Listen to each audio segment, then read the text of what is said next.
Good evening and welcome to Big Z Sports presentation of high school football playoffs. Tonight, the Tuscarawas Insurance Agency, Altman Hospital, DAC Vitamins and Minerals, and TMK Valley Propane presents the Ridgewood Generals versus the Garaway Pirates in this IVC battle for the Division 5 Region 17 Week 2 playoff from the Hill in Sugarcreek. Tonight's game is also presented by Battle Motors, Parkway Chrysler Dodge Jeep Ram, First National Bank of Denison, Wood Electric, Parkway Quick Lane, and Keim Home Center. Now let's head to the Hartzler Quality Housing Mobile Studio with Joe Geckler, Travis McClelland, and Ryan McClelland.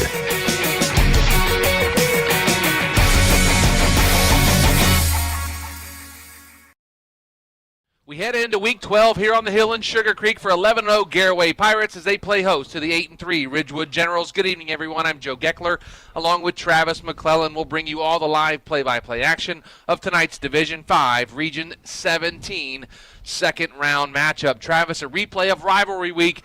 For the second week of the playoffs, the Garraway Pirates shut out the Generals of Ridgewood 29-0 in Week 10 of the regular season. Now the Generals are looking for some revenge.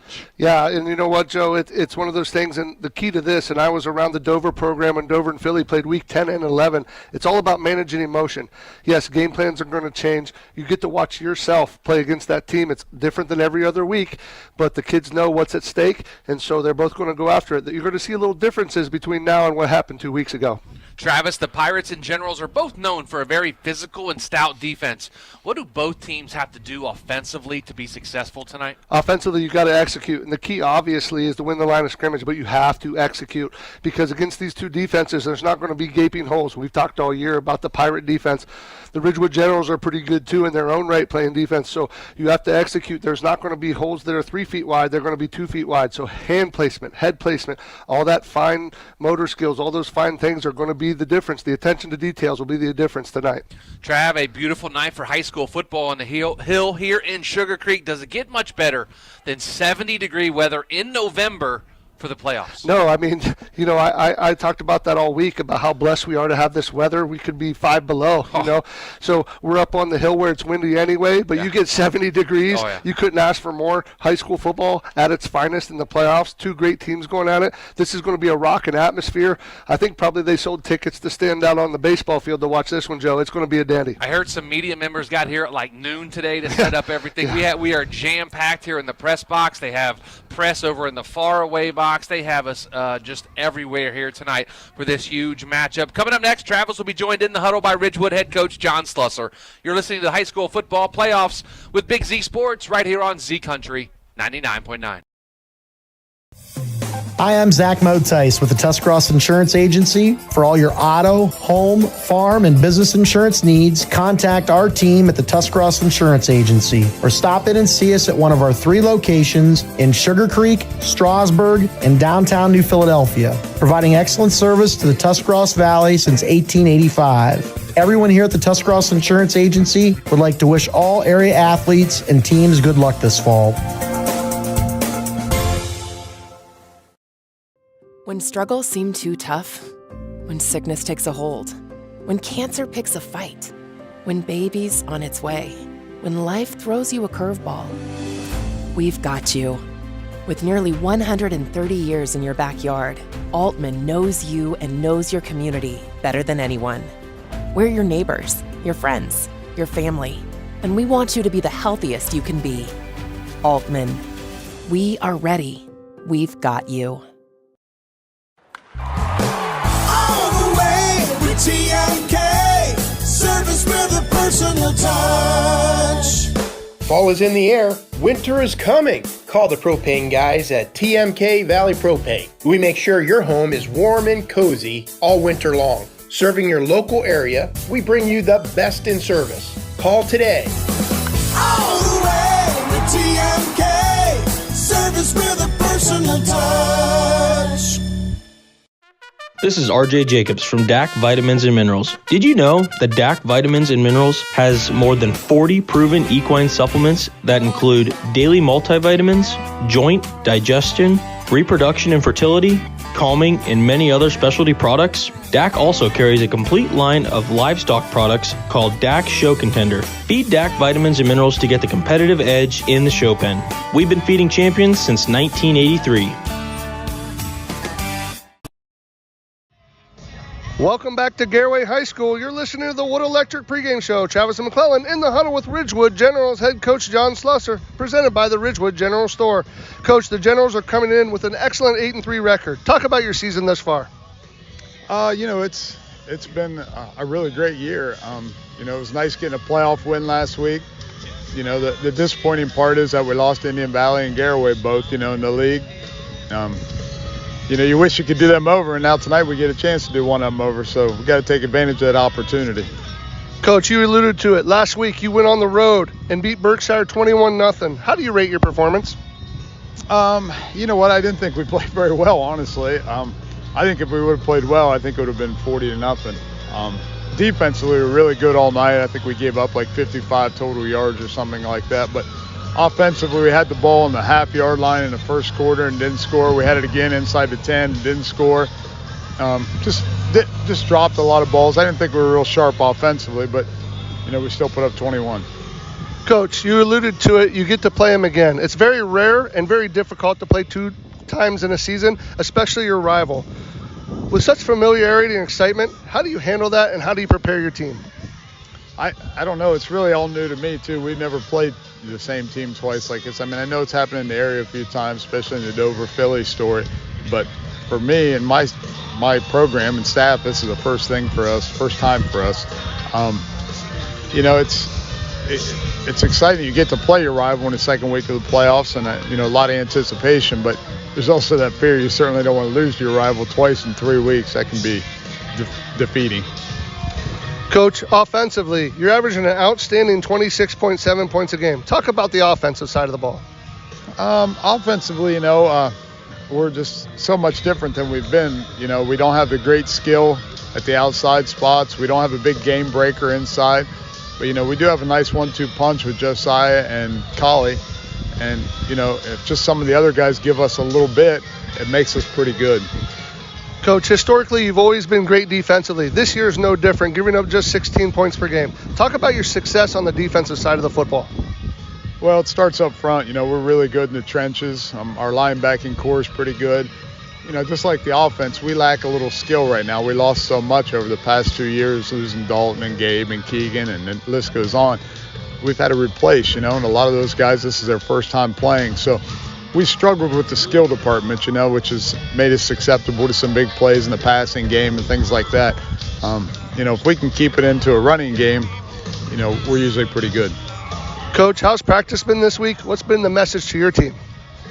Practice has been fine, same as it always is, I guess. But, our message has been this all week, We have to limit the big plays. Last time we were here, we gave up a drive the first series of the game. We had them in 3rd and 11, 3rd and 8, let them capitalize both times, and then finally we had them in a 4th and 13, and they scored a touchdown. You can't give up 4th and 13s and expect to win. I don't care who you're playing. I mean, we could be playing the Cleveland Browns. I wouldn't want to give up a 4th and 13, although it probably wouldn't be as hard with the Browns as it is with Garaway. But anyhow, you can't give up big plays. Then we give up a Hail Mary at halftime. 2 really big plays that, they're backbreakers when you play a pretty good defensive half and give up 2 big plays on 4th down at the end of the half. We got to try to limit those tonight. Coach, tonight, you're very familiar with them. It's the Garraway Pirates. What do you know about them? What do you expect from them here in round 2? I know they wear blue and red, and I know their coach has been there a long time. It'll be a good football game. I don't know what Jay will do. I would expect everything he's done the past 18 years. I don't know why he would drastically change everything. I mean, he's the favorite. He's got one of the best teams he's probably ever had. And, I think he'd be crazy if he went away from what he does, right? Going to throw it all away. And after he just beat us 29-0 2 weeks ago, I doubt he changes it up a whole lot. We're just going to have to play better. Coach, give me 3 keys for your Generals to leave the hill tonight with a victory and move on to Week 13. There's a lot of them. I don't know if I can limit it to 3. Obviously, what I talked about, we've got to limit the big plays. we've got to try to hold our own in the skill department. We can't let them just hit the Rodens and the Gerber kid and Amacone kid and for big plays on the passing game. Not sure how we're going to do that, but we're going to try. Number two, we've got to figure out a way to move the ball a little bit tonight. It's just so hard to get first downs against them. We were able to put a 70-yard drive last time against them, like 4 or 5 first downs. I don't know that we can do that again, but we've got to figure out a way to do it if we want to be in the game. And then 3, they got to help us a little bit. They got to turn the ball over once or twice. They got to have a big penalty or blow a coverage on defense. I mean, when upsets happen, both teams don't play great, and the lesser team wins. The good team makes a mistake, and the lesser team plays good. And that's what we got to play great tonight and hope they don't play their best game. Thanks, Coach. Good luck here tonight. Thank you, guys. Have a great night. You've been in the huddle with Ridgewood head coach John Slusser, presented by the Ridgewood General Store. Coming up, Joe Geckler will be joined in the huddle by Garaway Pirate head coach Jason Wallach. You're listening to the Wood Electric pregame show and the high school football playoffs right here on Z Country 99.9. Tailgating season is here, so why not do it in style with a new car, truck, or SUV from Parkway Chrysler Dodge Jeep Ram and Dover. Choose a winning game plan when you bring your trade and ask about great financing options on any car, truck, or SUV on the lot. Joel and the Parkway CDJR team will help you shop and find the best deal for you. No hassle and no stress. Football season is the perfect time for a great deal, so pick a winner at Parkway Dodge Jeep Ram and Dover today. Your way, the right way. Visit ParkwayChryslerDodgeJeepRam.com and drive forward. This is Jordan Hartzler. At Hartzler's Quality Housing, our goal is to help customers achieve the dream of home ownership. We have been a family-owned, affordable housing business for over 40 years. We value our customers and have the knowledge and experience to help you walk through the home buying process from start to finish. Conveniently located just off I-77 in New Philadelphia, stop by and browse their model homes or learn more by visiting Hartzlers.com. The First National Bank of Denison appreciates the hard work and dedication area athletes exhibit to be the best they can be for their team. We follow that same philosophy with our customers, working hard to build personal relationships and making our services convenient. The First National Bank of Denison's community involvement is important to us, and we love supporting our local schools. The First National Bank of Denison, with offices in Denison, Dover, Jeanette and Hutton, South Broadway, and Schunbrunn in New Philadelphia. We have our roots where others have their branches. Member FDIC, Equal Housing Lender. Hi, this is Phil with the Ford Parkway Quick Lane Service. When the vehicle that transports your team needs maintenance, you expect it to be done accurately and quickly so you can get back on the road. Don't get sidelined by your vehicle. When it comes to servicing your team's vehicle, let my all-star team at Parkway deliver you the winning combination to keep you on the road and safe for the long haul.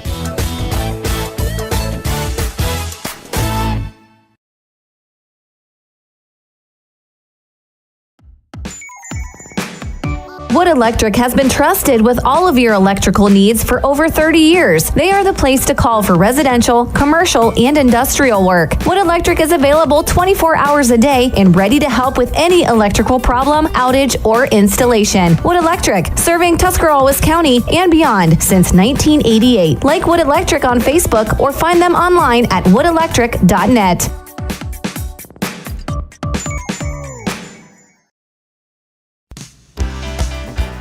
Planning your next vacation or home improvement project and worried about managing expenses? CSB can help with that. Setting a goal is the first step to achieving your vision, and CSB's Money Manager tool helps you get started. Whether you are recovering from Christmas spending or preparing to send kids to college, the Personal Financial Management tool helps you set goals, track your spending, and monitor your progress. Money Manager is available within CSB's online banking. Check it out today. The Commercial and Savings Bank, member FDIC. Dr. Nathan Springer is in the business of making smiles, specializing in braces and Invisalign for children and adults. Dr. Springer provides smiles that can be recognized anywhere. Just look at the winning smile on some of the players. Compliments of Dr. Nathan Springer Orthodontics. Hey, that smile of pride on the face of mom and dad might be from Dr. Springer too. Dr. Nathan Springer Orthodontics, in the business of making smiles, at 107 Ray Avenue Northeast in New Philadelphia. Welcome back to the Hill and Sugarcreek. You're listening to the Wood Electric pregame show. Joe Geckler in the huddle with Garaway head coach Jason Wallach, presented by Harrison Auto Parts right here in Sugarcreek. Coach, last week the Pirates knocked off Smithville 48-7. After watching the film and reflecting back, how do you feel your team performed? We did okay. Defensively, obviously, we played really well with the 6 turnovers and 2 scores, from our defense. So defensively, we played really well. Offensively, it just took us a little time to get rolling again. So, we got to shore those things up. But overall, we played okay. Coach, you mentioned that your defense set the tone last week, as it has all year. Do you feel your defense is playing its best right now? I think we've improved every week. So, yes, I would say, we're probably playing our best. Can we get better? Most definitely. We really can. And, there was a lot of things we didn't do well the first time around with them, the penalties, the jump off sides and give them a couple first downs and those types of things. So, yeah, I mean, you hope to get better each week. And, I think we've done that so far. Coach, Ethan Miller was your workhorse last week on offense, 145 yards, 3 touchdowns. How important is it to the Pirates offense to have that success on the ground? Well, anytime you can get him rolling, it opens up your pass game. So, and if teams, try to stop the pass or the run, then I feel, that we can throw the ball pretty well. So, and there's been other games where our pass has set up the run. So, no, Ethan had a great game, and, we need that out of him tonight for sure. Coach, how's practice been this week? Good. Ridgewood stands in your way. What do you know about him? What do you expect from him here tonight? Well, we know a lot about him, just like they know a lot about us.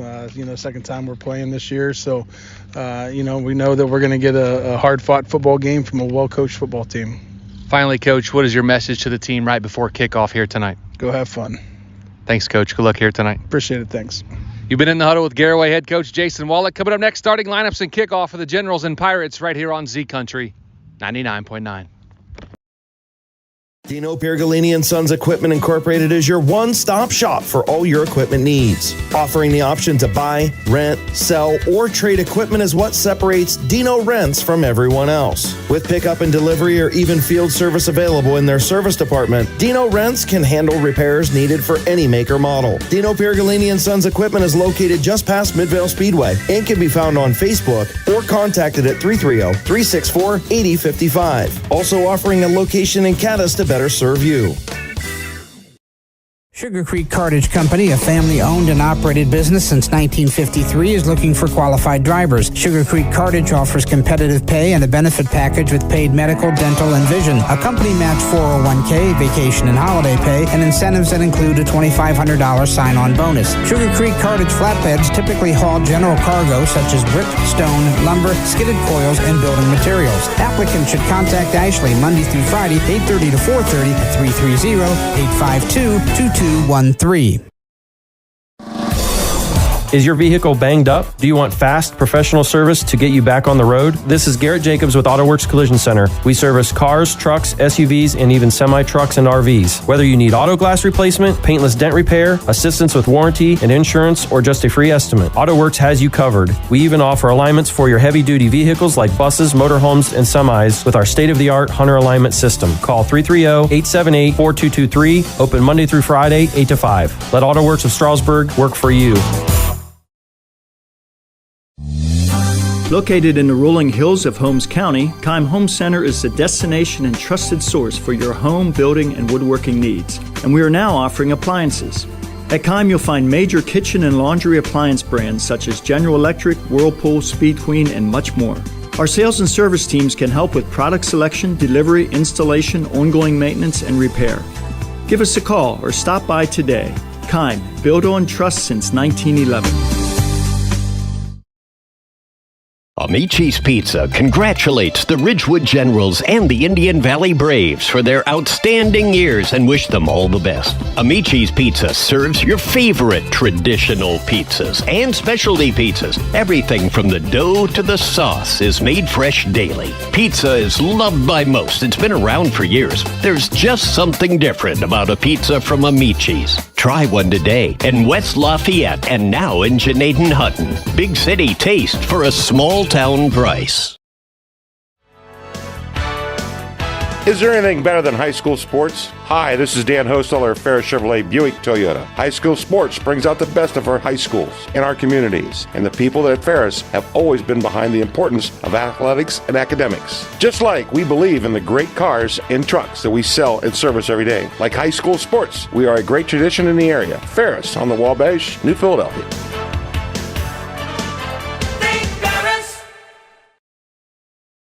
Gerber & Sons Incorporated wants to congratulate both the Garaway Pirates and the Ridgewood Generals for a great season and wish them both well in the playoffs. Gerber & Sons is a regional feed manufacturer located in Baltic, Ohio. Family owned since 1905, Gerber & Sons produce their own brand called Bob White Quality Feeds for livestock, poultry, horses, and show feeds. They have 3 retail outlets carrying animal health products, pet food, horse supplies, and more. Go to GerberandSons.com for more information.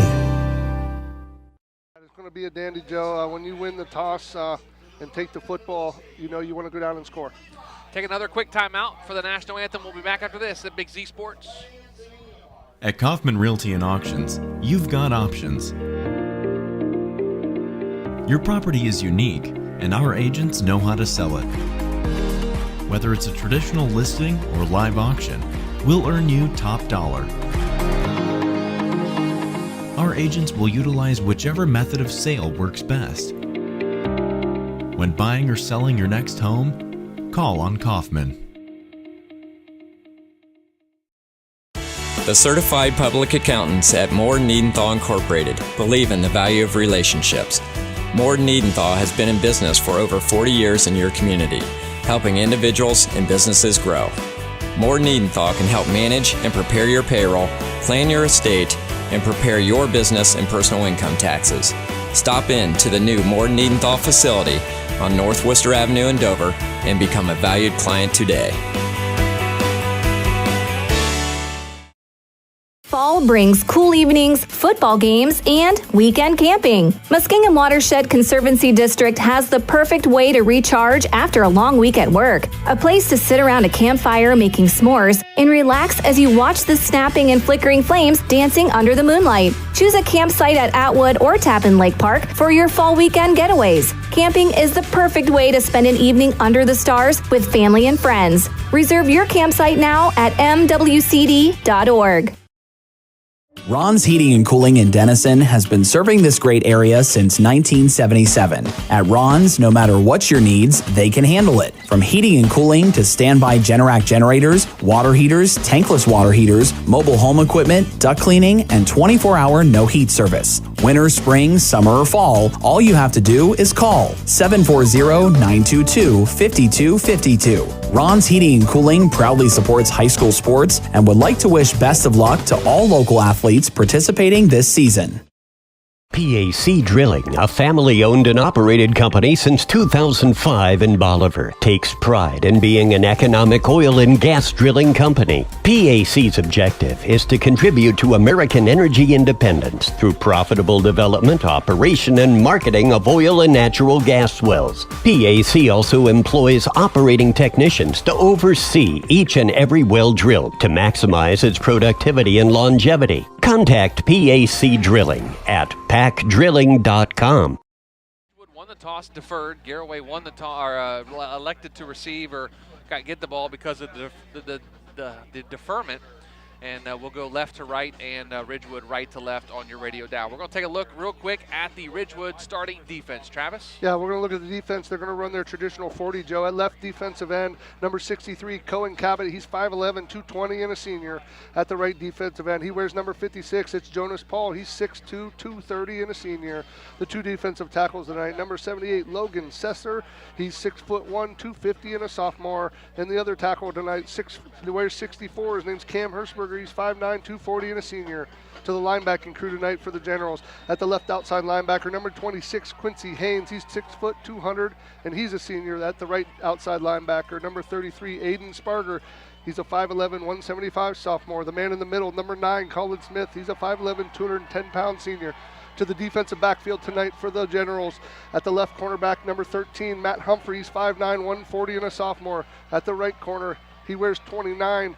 Blake Wells, he's 6 foot 155, and he's a junior. The safety tonight at strong safety, number 80, Caleb Schock, he's 6 foot 180 and a senior. And the free safety tonight for the Generals, number 2, Josiah Cahill, he's 6 foot 170 and a senior. Joe? Take a look at the Garraway offense now. The left tackle, number 75, Jake Miller, he's 6'2", 280 and a junior. Left guard, number 57, JT Wallach, 6'2", 230 and a senior. At center, number 60, Dom Owen, 6'2", 250 and a senior. Right guard, number 53, Clayton Downs, 6'2", 220 and a junior. And right tackles, number 74, Bryce Yoder. He's 6 foot 230 and a sophomore. The trigger man for the Pirates tonight, number 2, Logan Yoder, 5'10", 160 and a senior.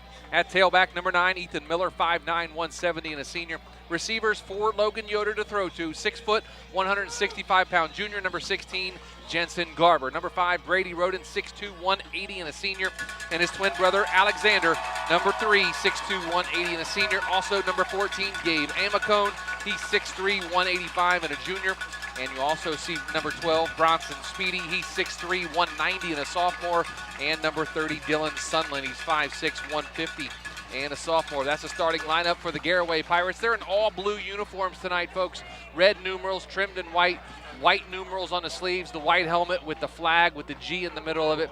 The Ridgewood Generals are in white pants, white jerseys, black numerals trimmed in orange. They're orange helmets with the script Generals on the side. Yeah, both teams come out here, Joe. Both are fired up. Both are ready to go. They left their sideline to a raucous crowd on both sides. It's about 4 or 5 deep around the turns here, and they're going to tee it up here in about 30 seconds. We're going to get this one going. It should be a dandy. We're going to head down to the sidelines. This trip to the sidelines brought to you by Dr. Nathan Springer. Ryan McClelland joins us for the first time here with Big Z Sports. Ryan, welcome to Big Z Sports, and you get a good one. You get to cover a good one. Yeah, guys. Earlier I was looking at these players. You know, you look into their eyes, you know, this is electrifying. You know, they're pumped up for this game. This is playoff football, baby. Absolutely. That's Ryan McClelland on the sidelines. He'll be joining us all night. And, of course, we've got social media covered as well. Make sure you check us out on our Facebook page, WTUZ, Big Z Sports, on Twitter, at _Z Sports, and on Instagram as well. And big thanks to Chris Kale and Roger Metzger back in the Hartzler's Quality Housing Studios. They're going to have it locked down tonight at halftime and our post-game show. There's 12 minutes on the clock. Ridgewood Generals have it teed up. The Garraway Pirates are going to return it. And the returners right now, number 23, Ty Winters for the Garraway Pirates. And round 2 of the high school football playoffs is about to get underway with rivalry game number 2 of 2022 between Garraway and Ridgewood. Zach Starkey tees it up, high end over end kick, going to be fielded, take a bounce.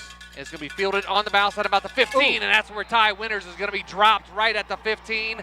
That's where the Garraway Pirates will start 1st and 10. Yeah, that was great. A little pooch coverage. It bounced once. Winters there, T.Y. fielded it there and got tackled there at the line of scrimmage by Grant Lammers, the 6'1", 187-pound sophomore, Joe. Great coverage there. Now the Garraway offense takes the field. Ty Winters, 6'1", 175-pound senior, fielded it on a bounce, couldn't get anywhere. Lammers did a nice job, dropped him in his tracks. The Pirates come out 5 wide receivers, 3 here to the near side, 2 on the far side. Logan Yoder in the shotgun, all by himself, empty backfield. Claps once. Now claps again, takes a snap, drops back, fires over the far side, has a middle screen inside up to the 20-yard line. Can't pick up the number there. Looks like it was 16, Jensen Garber with the reception. That moves it ahead about 5 yards to bring up 2nd down. The Generals, Joe, they're in a little quarters coverage, but they scooted over to play 3 over 2. They ran tunnel screen backside, a little even there. Nice play there offensively, picks up 5. 3 receivers here on the near side, 1 on the far side. Ethan Miller in the backfield with Logan Yoder in the shotgun. Miller to the right of Yoder. Yoder claps once, now claps again, takes a snap. They're going to hand it off to Miller, right up the middle, lowers his shoulder, gets out past the 20 to about the 21-yard line. Going to bring up 3rd down now for the Pirates. Ridgewood gave him a little different look there defensively, Joe. They went up to press man, had 1 safety over the top. That leaves the middle of the field behind the linebackers and the safety open. Let's see if the Pirates can take advantage of that. Again, 3 receivers here on the near side, 1 on the far side with Ethan Miller in the backfield with Logan Yoder in the shotgun. Now Yoder and the offense looks over to the sideline to get the call from the coaches. Looks like 15 Grant Lammers, Joe, is spying the backfield there, either Yoder or Miller there. It looks like he's about 10 yards deep and spying. Miller goes now to the left of Yoder in the backfield. They fake the run. Logan Yoder's going to take off running, gets out past the 25 and trips up just over the 30-yard line. That's going to be enough for a First Federal Community Bank first down. Cohen Cabot on the stop for the Generals. Cohen Cabot there. Yoder looks off the free safety, Joe, and gets him to move and takes off up in the middle. Cabot comes there and makes a shoelace tackle. That might have saved the touchdown. They're going to stay with 3 receivers on this side and then go to 2 receivers on the far side, so an empty backfield shotgun for Logan Yoder. The Pirates have it 1st and 10 at their own 32 with 10:15 to go first quarter. No score here on the hill. Yoder takes a snap, looking, getting a lot of the pressure, takes up now, cuts back here to the near side. Looking now, he's going to point. Yoder spins, and he's going to be dropped back at about the 24-yard line. Going to be a loss on the play for Logan Yoder. Colin Smith on the stop for the Generals. Yeah, that's a coverage sack, Joe. He come out here. He actually had a receiver open deep. Couldn't find him because of the pressure. 56, Jonas Poggs applied the pressure. And 9, Colin Smith comes up to finish him off for the sack, Joe. And that's unfortunate. And they're going to put him behind the sticks here. It's going to be 2nd down and about 18. Yeah, 2nd and about 18 from their own 23-yard line. 9:37 to go here in the first quarter. They have 3 receivers on the far side now, 2 here on the near side. Shotgun. Yoder rolls to the far side. Looking. Comes here to the near side, takes off up the middle of the field to the 30, almost gets back to the original line of scrimmage, so he makes up for the sack. Going to bring up 3rd and about 10. Yeah, that's going to be number 9, Colin Smith, tracked him down there, but great job of Yoder not seeing anybody open there and using his feet. He's very athletic, got up inside and picked up good yardage, give him the chance on 3rd down. 3 receivers here on the near side, 2 on the far side. Shotgun again for Logan Yoder, the 5 wide set for the Garraway Pirates.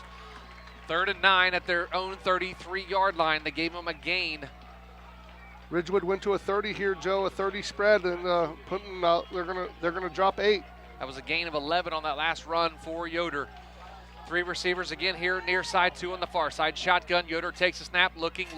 Now takes off running. Going to throw it over the middle. He has a receiver, and that's going to be enough for a First Federal Community Bank first down. And that's going to be Alexander Roden on the reception, almost to midfield for the Pirates, first down. That's finding that bubble in that quarters coverage, Joe, in front of the safety behind the linebackers. They're 3 over 2 on this far side. He got inside the safety, and behind the linebacker did Alexander, settles down, makes the catch. 3 receivers here on the near side, 2 over on the far side. Shotgun formation again. Pirates 1st and 10 at their own 47-yard line. The snap, quarterback draw, right up the middle, in the midfield, to the 45, breaks out of a tackle, cuts to the far sideline, down to the 30, the 25, knocked out of bounds, just short of the 20, another First Federal Community Bank first down. Josiah Cahill knocks Logan Yoder out of bounds to save the touchdown. A little automatic draw there, Joe. That wasn't a read. That was an automatic quarterback draw. They pulled the left guard. They trapped him. They kicked out the defensive tackle. He cuts up inside him, breaks it to the sidelines, picks up big yards. Great job by Cahill tracking him down. Logan Yoder getting it done with his feet here on this drive. A couple of times, a big scamper there to bring up a First Federal Community Bank first down for the Pirates. They stay in the 5 wide. 3 receivers here on the near side, 2 over on the far side with Yoder in the shotgun. What a fast pace, Joe. The clock should be stopped. He was out of bounds, and it is. Takes the snap, is Yoder. Fires down here to the near sideline. Had Ethan Miller into the end zone. Touchdown, Yoder to Miller. 23 yards. The Pirates lead 6-0. So they were running that slant. Giving that same look. They went slip there, Joe. Instead of running the slant, he went right down the hash, got behind the defense. Touchdown, Pirates. Senior to senior, Yoder to Miller for the first score of the ball game here in the first quarter with 7:53 to go here in the first quarter. Gio Colon on to kick the extra point for the Pirates. The sophomore kicker wears number 83. He missed one last week. I think it was spun off the tee on accident by the holder. That's his tie winners. The snap, the hold, the kick, it is up, and it is no good. It looks like he missed it left. No, they called it good. I thought he missed it left, and everybody did, and they were surprised when they said good. 7-0 Garraway. Touchdown pass from Yoder to Miller. Going to take a timeout on the field. Back after this with Big Z Sports. This is Carly Mills. At First Federal Community Bank, our mission is to empower the financial well-being of our community one person at a time. Through integrity and quality, we earn the trust of our customers and exceed their expectations. First Federal Community Bank, investing in our community since 1898. serving your banking needs in Dover, New Philadelphia, Yorksville, Sugarcreek, Berlin, and Mount Hope. First Federal Community Bank, member FDIC. This is the high school playoffs right here on 99.9 Z Country. 7:53 to go, first quarter. Garraway 7, Ridgewood nothing. Logan Yoder finds Ethan Miller from 23 yards out for the score. Gio Colon with the extra point gives the Pirates the lead. Now the Ridgewood Generals will have their turn first, or have their turn now here in the first quarter. Yeah, you know, if you're the Generals, you deferred to the second half. You wanted that extra possession. You kicked it off, had Garraway in a couple advantage downs and couldn't stop him there. Garraway puts it in the zone. Credit the Pirates. And now we'll see what the Generals can do on offense with Josiah Cahill with Matt Humphrey deep. Josiah Cahill and Matt Humphrey deep, like Travis mentioned. Jace Wallach, left foot into the ball. Going to be a short kickoff, and it's going to go out of bounds. And that's going to give Ridgewood great field position here to start. And we'll take a look at that Garraway defense. Travis? Yeah, left defensive end, number 73, Kyler Hirschberger. He's 6'2", 250 and a senior. At the right defensive end, he's 6'2", 230 and a senior. He wears 57. That's J.T. Wallach, the nose tackle tonight. Number 58, Wyatt Hirschberger. He's 5'9", 205 and a junior. The linebackers tonight, the outside linebacker, number 11, Jace Wallach. The right outside linebacker, number 27, Peyton Keller. The middle linebackers tonight, number 22, Wyatt Wallach. Number 36, Caleb Miller. The defensive backs tonight for the Pirates, the strong safety, number 23, Ty Winters, and the free safety, number 8, Mason Elliott, and of course the corners tonight, number 5, Brady, and number 3, Alexander. They're the Rodents, they're the Twins, they're 6'2", 180 and seniors. Now the Ridgewood Generals offense, we'll get to that here after their first play, but Josiah Cahill, the quarterback, number 2, 6'1", 170, and a senior will be in the shotgun. We're going to have 3 receivers here on the near side, Quincy Haynes in the slot, as Caleb Schrock split far here to the near side. Now there's a timeout, so we'll go ahead and talk about the offensive line. Left tackle, number 50, Cam Stanton, 6'3", 288, the junior. Number 56, Jonas Paul, the left guard, 6'2", 230, and a senior. At center, number 63, Cohen Cabot, 5'11", 220, and a senior. At right guard, number 64, Cam Hirschberger, 5'9", 240, and a senior. And at right tackle, number 78, Logan Sesser, 6'1", 250. And a sophomore. Quarterback, of course, Josiah Cahill, 6'1", 170, and a senior. Wears number 2. Colin Smith, number 9, 5'11", 210, and a senior. Receivers, number 80, Caleb Schrock. He's 6'1", 180, and a senior. Number 15, Grant Lammers, 6'1", 190, and a sophomore. Quincy Haynes, 6 foot, 200, and a senior. And Mason Colvin, he wears number 5, 5'10", 140, and a junior. You also see Aiden Sparger in at running back at times. He wears number 29. For the Generals. So the officials talking about where to spot the football, and they're actually going to move it up a little bit after the discussion, and they move it to the 35-yard line, their own 35 of the Ridgewood Generals, and that's where the Generals will start. 1st and 10. White pants, orange and black stripe on the pants, black numbers, shotgun formation, 3 receivers here on the near side. Colin Smith in the backfield. Going to be a little screen play out here to Quincy Haynes. He catches it up here to the 35 and gets dropped out about the 36-yard line. Maybe a pickup of 1, maybe 2 on the play. Caleb Miller on the stop for the Pirates. Yeah, they come out in 3-by-1, 3 to the near side, 1 over there, Joe. They tried to run the bubble there and go horizontally. If you're going to catch it, you better get upfield against this Pirate defense. They're fast, and Caleb Miller came up and made the stop. So again, they come out in the pistol formation this time. Josiah Cahill at quarterback, Colin Smith behind him, about 3 yards. 3 receivers here on the near side. They turn and hand to Colin Smith, lowers his shoulder and gets down close, or up close to the 30, or up to the 40, excuse me. Kyler Hirschberger in on the stop for the Pirates, going to bring up 3rd and about 6. Yeah, just straight power there, Joe. Right over left guard and left tackle. Powered it up in there with Colin Smith, and he's 5'11", 210 in the senior. He's a load to bring down, so they're going to be 3rd down about 6. Your entire playbook's open here. I like screen, draw, lay a little bubble. 3rd and 6 from their own 39-yard line, 6:50 to go here in the first quarter. Garraway 7, Ridgewood nothing. Caleb Schrock now comes here to the near side. 3 receivers here on the near side. Shotgun with Colin Smith. Josiah Cahill takes it, cuts outside to the far side, lowers his shoulder, gets very close to the line to gain. I think he's going to be short, but there is a flag back at about the 35-yard line.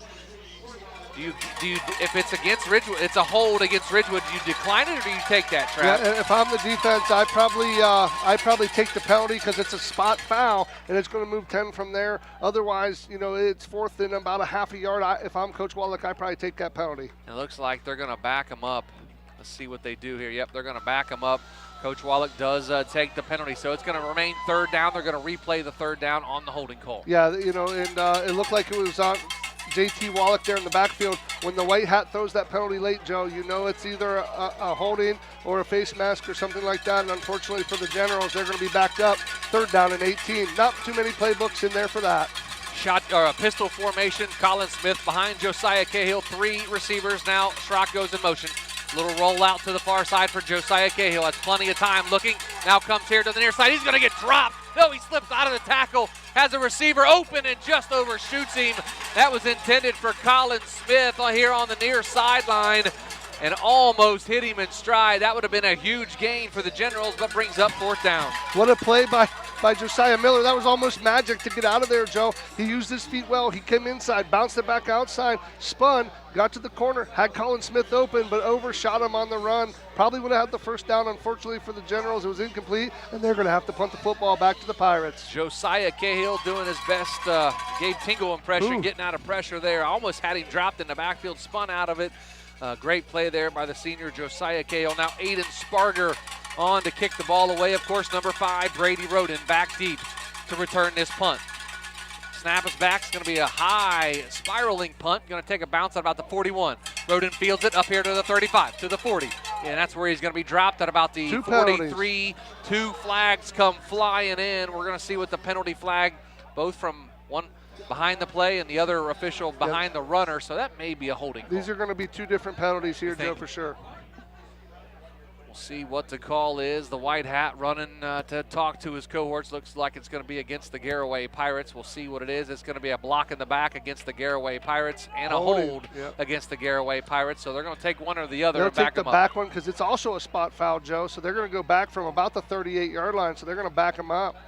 So from the 38. So the Pirates are going to be backed up here, but they are in the lead, 7-0, 5:53 to go here. First quarter, down to the sidelines with Ryan McClelland. And Ryan, this trip to the sidelines brought to you by Dr. Nathan Springer. The Pirates offense the last time did some good things out of that NASCAR package. Yeah, you're right on that. Logan Yoder was definitely patient. He definitely looked down the field, and if nothing was there, he took his advantage, he took his yards, and he let his feet do the work for him. Absolutely. We'll see what the Pirates can do here on this drive. They forced a punt by the Generals. Now they're going to come out in a pistol formation. 3 receivers here on the near side, 1 on the far side. Miller behind, now moves up, makes it a shotgun formation. Yoder takes off. Going to be a quarterback draw up the middle, and he gets dropped at about the line of scrimmage, maybe a little behind the line of scrimmage. Going to bring up second down and at least 10. That looked like 56, Joe. That was Jonas Paul there on the stop with some help from Colin Smith. What Ridgewood's doing, and they're in a 42, so they have 4 down linemen, 2 linebackers. They're going to have to stop the run in that if they want to go. If Garraway's going to spread the football field, it's going to be 5-on-6 up the middle. 3 receivers here on the near side, 2 on the far side. Shotgun formation for the Pirates. It's 2nd and 10 at their own 28. Linemen closing their gaps now on the line. Yoder takes a snap, looking. Now he's going to take off running. Runs into one of his own players. He's going to be dropped, and that's going to be brings in a flag. We're going to see what happens here. The white hat threw the flag, and so did the side judge. That's usually a face mask, Joe. We'll see what's going to happen. Cam Hirschberger on the stop. Let's see what the call is by the white hat. It's a personal foul, face mask against the Ridgewood Generals. That's going to be an automatic First Federal Community Bank first down. Yeah, Cam Hirschberger got in there. Pressure from the front side here by Cabot, and Colin Smith forced Yoder to his left, and Hirschberger came up to make the sack. Unfortunately, had a hold of the face mask, and he's going to get the big 15er. 5:08 to go here, first quarter on the hill in Sugarcreek. Joe Geckler here with the McClelland, Travis and Ryan. That's right. And they are related, cousins. A family affair. Family affair tonight. We brought out the cousins tonight to do the broadcast. Ryan McClelland, of course, covers New Philadelphia all year for Big Z Sports. Offered to do the game for us here tonight. He's been doing a great job the last couple of years covering the Quakers, and we're glad to have him here. Of course, Travis with me for the last 5 years. Hopefully got a few more games left because this is our swan song. 3 receivers here on the near side, 2 on the far side. The General's going to show blitz here. Yoder takes a snap, fires over the far side, has his receiver, catches it at about the 44-yard line. That's going to be enough for a First Federal Community Bank first down. Looks like Jensen Garber made the catch for the Pirates to move the chain. Yeah, on 2nd and 1, Jared, they're running a little stick route, so he's faking the 9 route or the fly or the streak, whatever you want to call it. He puts his foot in the ground, works back towards the quarterback, picks up the catch, first down. 3 receivers here on the near side, 2 over on the far side. Yoder in the shotgun. They staying in the 5 wide here so far tonight.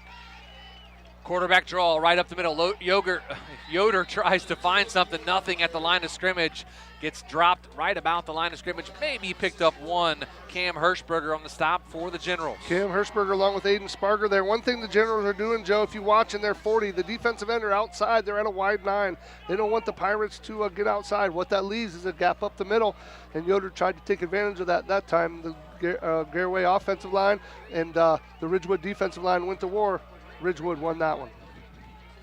5 wide receivers, 3 here on the near side. Nope, make that 4 wide receivers.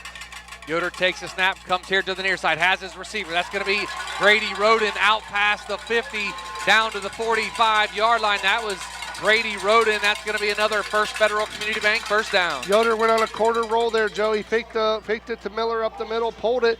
They pulled the backside guard as a personal protector. He quarter rolled over the tackle, set up shop, fired a strike, first down.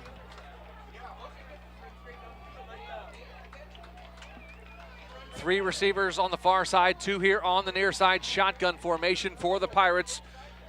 Yoder calls out a couple of things, now turns and looks to his sideline, gets what he wants, barks out the signals, claps the hands once, takes a snap, looking, drops back, going to come here to the near side. Has a receiver down the sideline, just out of reach of number 16, Jensen Garber. About a half a yard out of reach for Jensen Garber, going to bring up second down. Number 56, Jonas Paul on the pressure there, forced Yoder to come outside and throw. And number 15 there for the Generals, Grant Lammers on the coverage there on the sideline. Quick commercial and Savings Bank scoreboard update. Indian Valley leads Gallia Academy 7-0. West Holmes up on St. Mary's Memorial 7-0. Perry all over Fairless early 14-0 in the first. St. Clairsville trailing Bishop Ready 7-0. Van Wert over Sandusky Perkins. The winner of that game will play the winner of West Holmes and St. Mary's. Here we have 7-0 Garraway. The snap going to hand off to Ethan Miller up the middle. Breaks out of a tackle to the 35. Lowers his shoulder and gets farther down to the 25-yard line. Ethan Miller running with a purpose here tonight. A First Federal Community Bank first down. Aiden Sparger on the stop for the Generals. Aiden Sparger, the 5'11", 175-pound sophomore, tracks him down and makes the stop, but not before he can pick up the first down. Nose of the football is right on the 25. First and 10 at their 25-yard line of the Ridgewood Generals. The Pirates driving 7-0 leaders. 2:50 to go here first quarter. 3 receivers on the far side, 2 here on the near side. Yoder takes a snap, fires over the far side. Little middle screen. And he's going to get shoved out of bounds. Looks like Jensen Garber again. That was 14, actually. Gabe Amacone going to bring up second down and about 7. Yeah, a little stick screen there, Joe, where they just stop and wait on the play and try to get upfield. They're taking advantage of that zone defense. If you're going to be 7 yards off, we're going to throw that, and they picked up about 3 to 4 yards. Second and 7 at the Ridgewood 22-yard line. 2:40 to go here first quarter. Garraway 7, Ridgewood nothing. Pistol formation, receiver on the far side, 3 here on the near side of the field. Super wide splits by the Garraway offensive line. They're 3-4 feet in between them. They're spreading out that defensive line from Ridgewood. Now a shotgun as Ethan Miller moves to the left of Logan Yoder in the backfield. Yoder takes a snap, fires over the middle, has his receiver caught at the 15, 10, 5. Touchdown, Garraway Pirates from 22 yards out.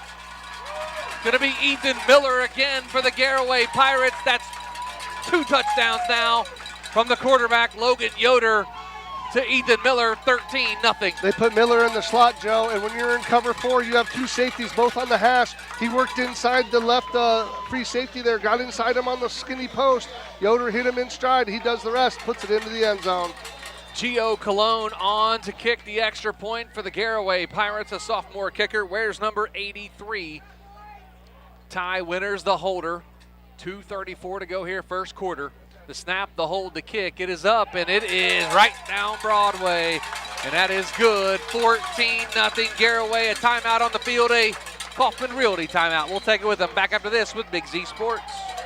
Eagle Machinery and Supply in Sugar Creek is your Sempico dealer, carrying Gaso Cleanse and Diesel Max fuel conditioners, 2-cycle oils for mowers, leaf blowers, and chainsaws, plus Mega Molly, Syntho Lube, and fifth wheel greases. Check out Sempico fall cleanup and winterizing products too. Eagle Machinery builds hydraulic hose assemblies and offers cylinder and pump repair, plus welding and machining services. Join the Eagle team. They're looking for machinists, fabricators, and electricians. Go to eaglemachines.com for details. This is the high school playoffs right here on 99.9 Z Country. 2:34 to go here. First quarter. Garraway 14, Ridgewood nothing. 2 touchdown passes from Logan Yoder to Ethan Miller for the 2 scores for the Pirates.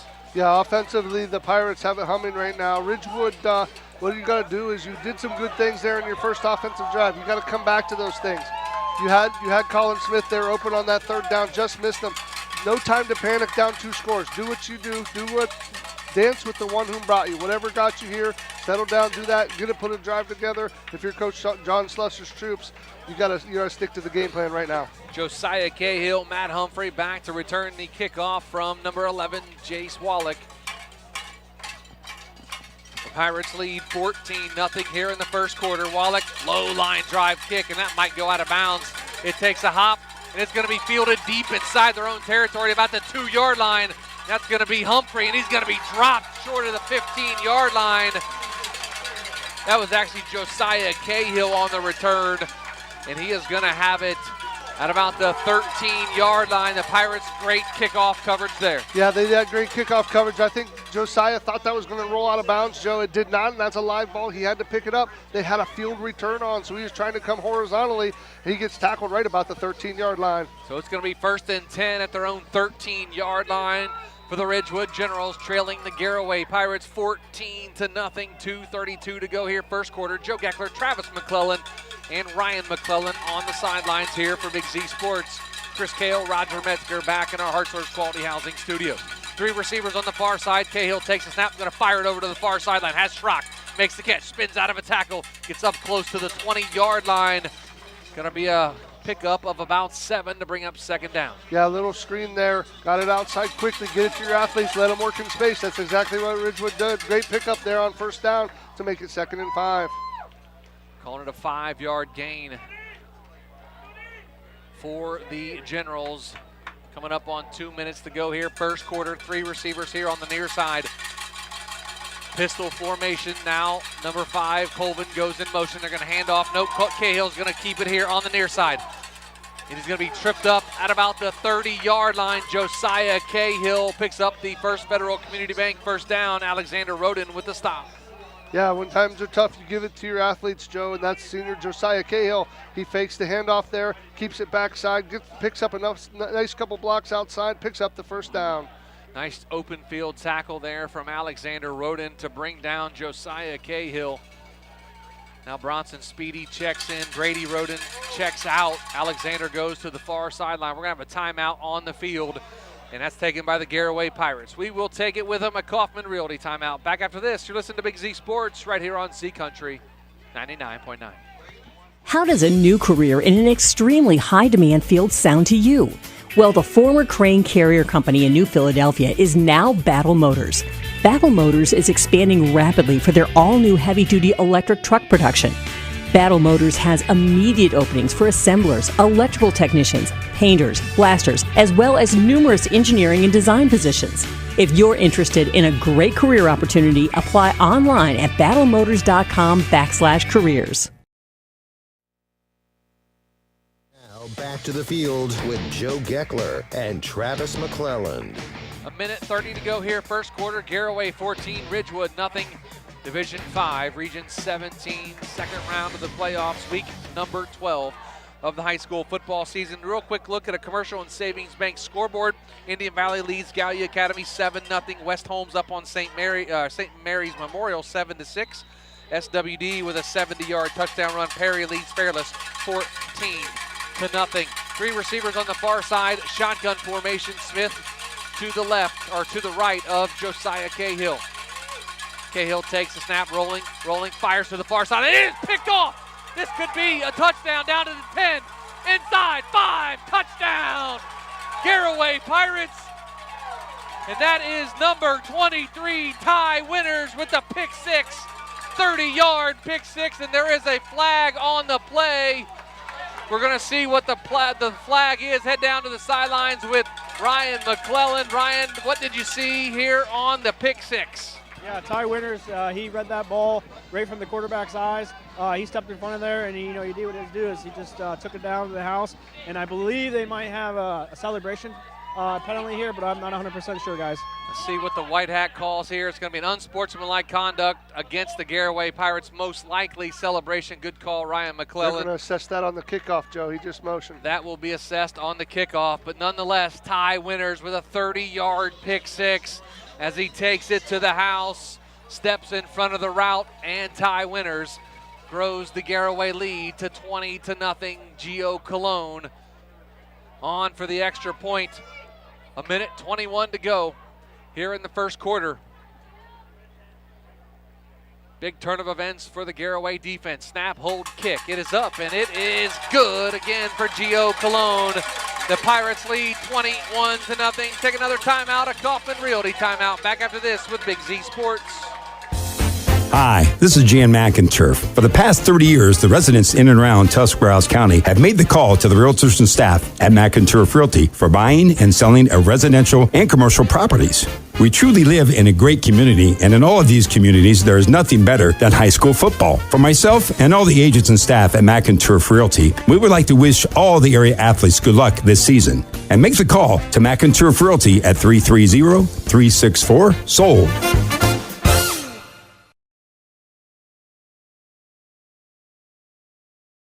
McClelland. Coming back with the commercial and savings bank scoreboard, Joe. Here, as you heard, Garraway leading Ridgewood 21-0 in the first quarter.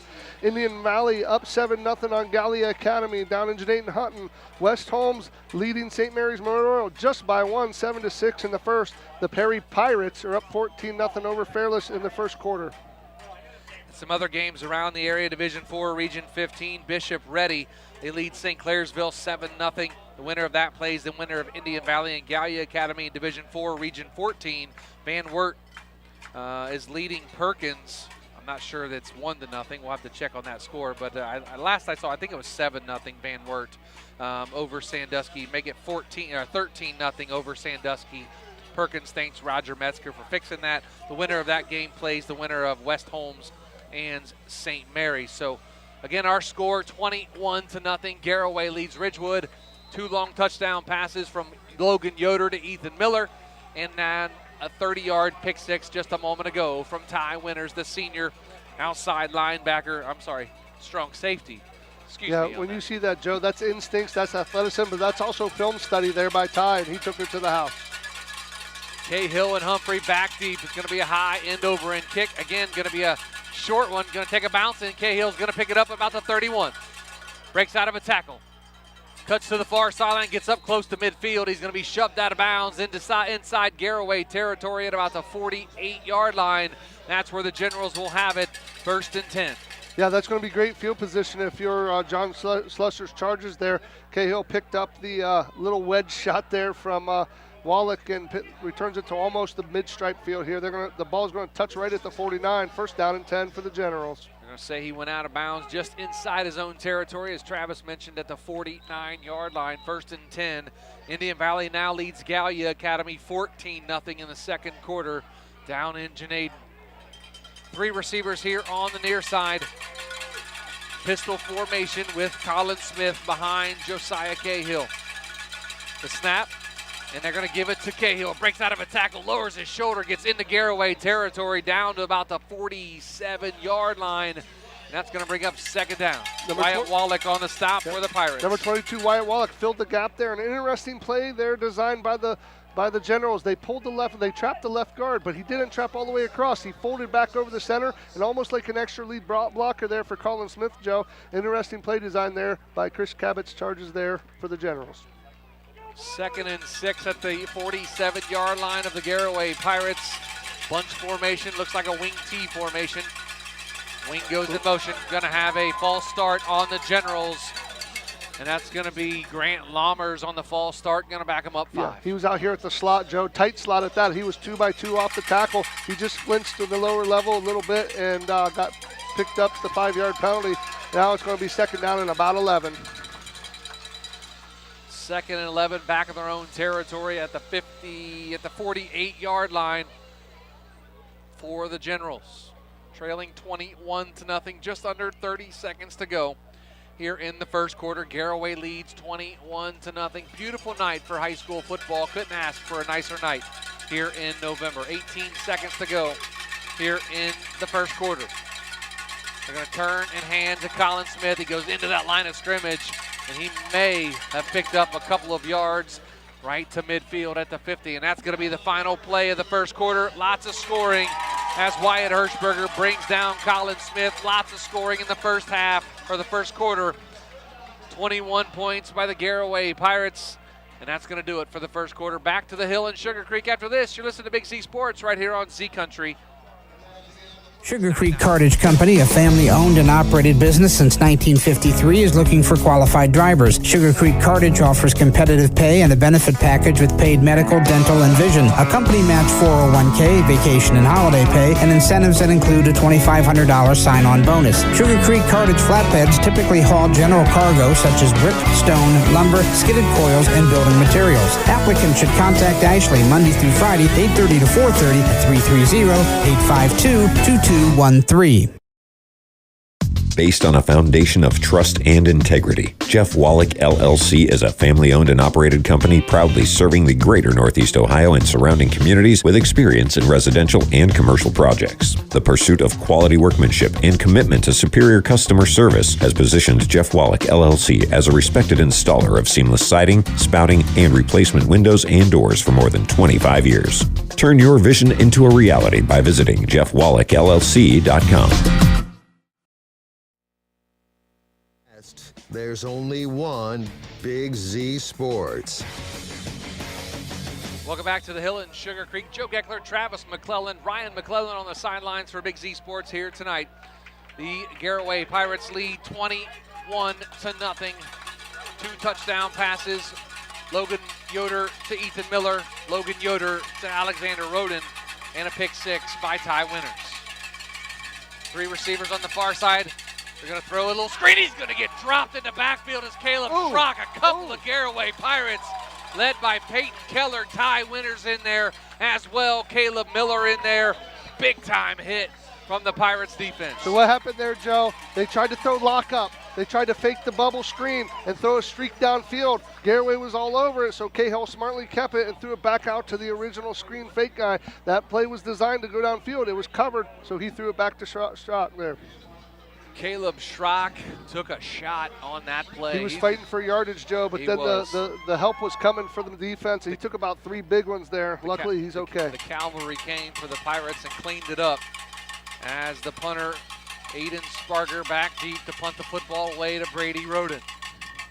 High end over end kick. Roden fields it at about the 31. Takes a side step. He's going to get dropped on the field by number 80, Caleb Schrock. He's obviously okay. He gets out there and lays a big hit himself on Brady Roden. That was great coverage there by him. He eluded the up back there, got around inside him and made the tackle there. That's not easy to tackle Roden in the open field, but Schrock did a great job there. Got him to the ground. Head down to the sidelines and talk with Ryan McClelland. Ryan, that defense was all over that lockup streak there by the Ridgewood Generals. Yeah, these guys definitely have done their homework as well. They like to swim to the ball, and they're very fast. You know, they get out to the sidelines, and they find that ball, and they swim around it, guys.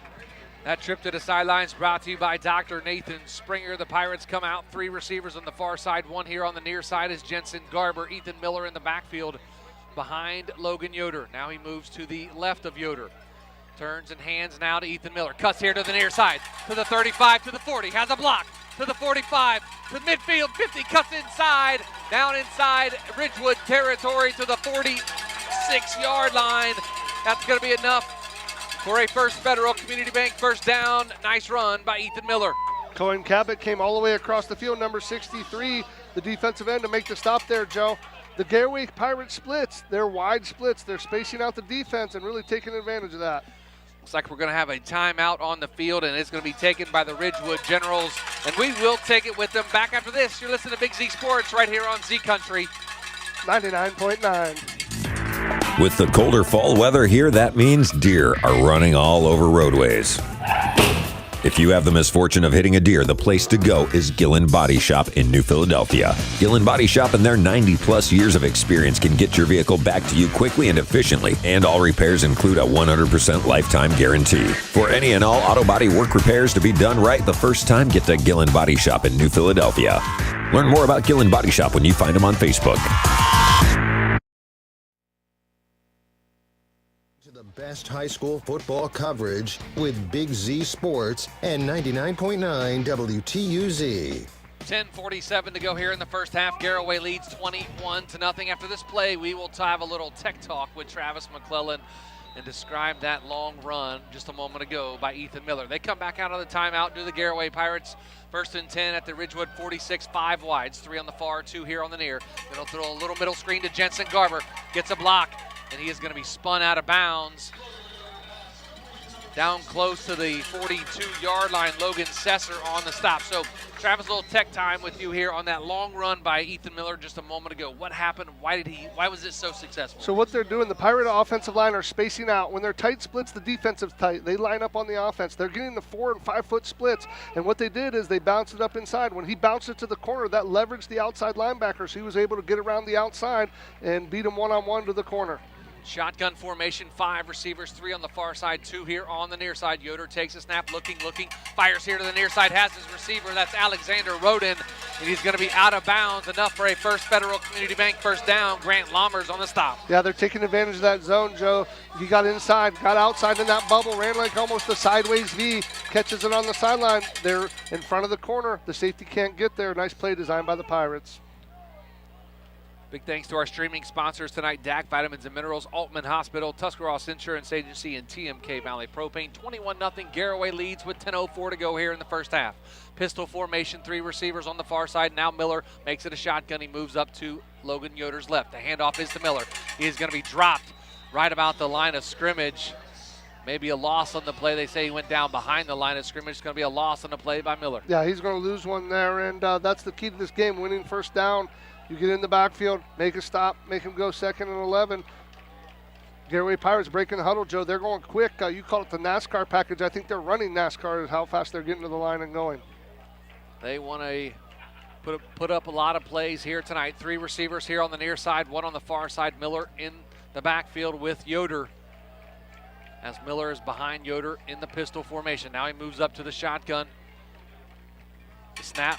Fake to Miller. Going to get a lot of pressure. Yoder takes off. Comes here to the near side. Looking. Now he's going to take off running to the 35, to the 30.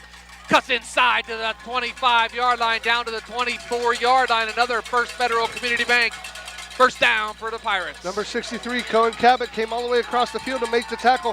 But why Yoder had room out there, Joe, they caught the Generals in man. The offensive wide receivers ran them off, so they're in man. They had to follow. Once Yoder broke contain here to the boundary, he had nothing but open space, picks up big yards. One thing I noticed that the Pirate receivers do well is block downfield. Yeah, and like I said, they caught the Generals in man there, so they're running with them, not in zone, and Yoder took advantage of that with his feet. 3 receivers on the far side, 1 here on the near side, which is Jensen Garber. Miller in the backfield now in the shotgun with Yoder. They're going to turn and hand to Miller up the middle.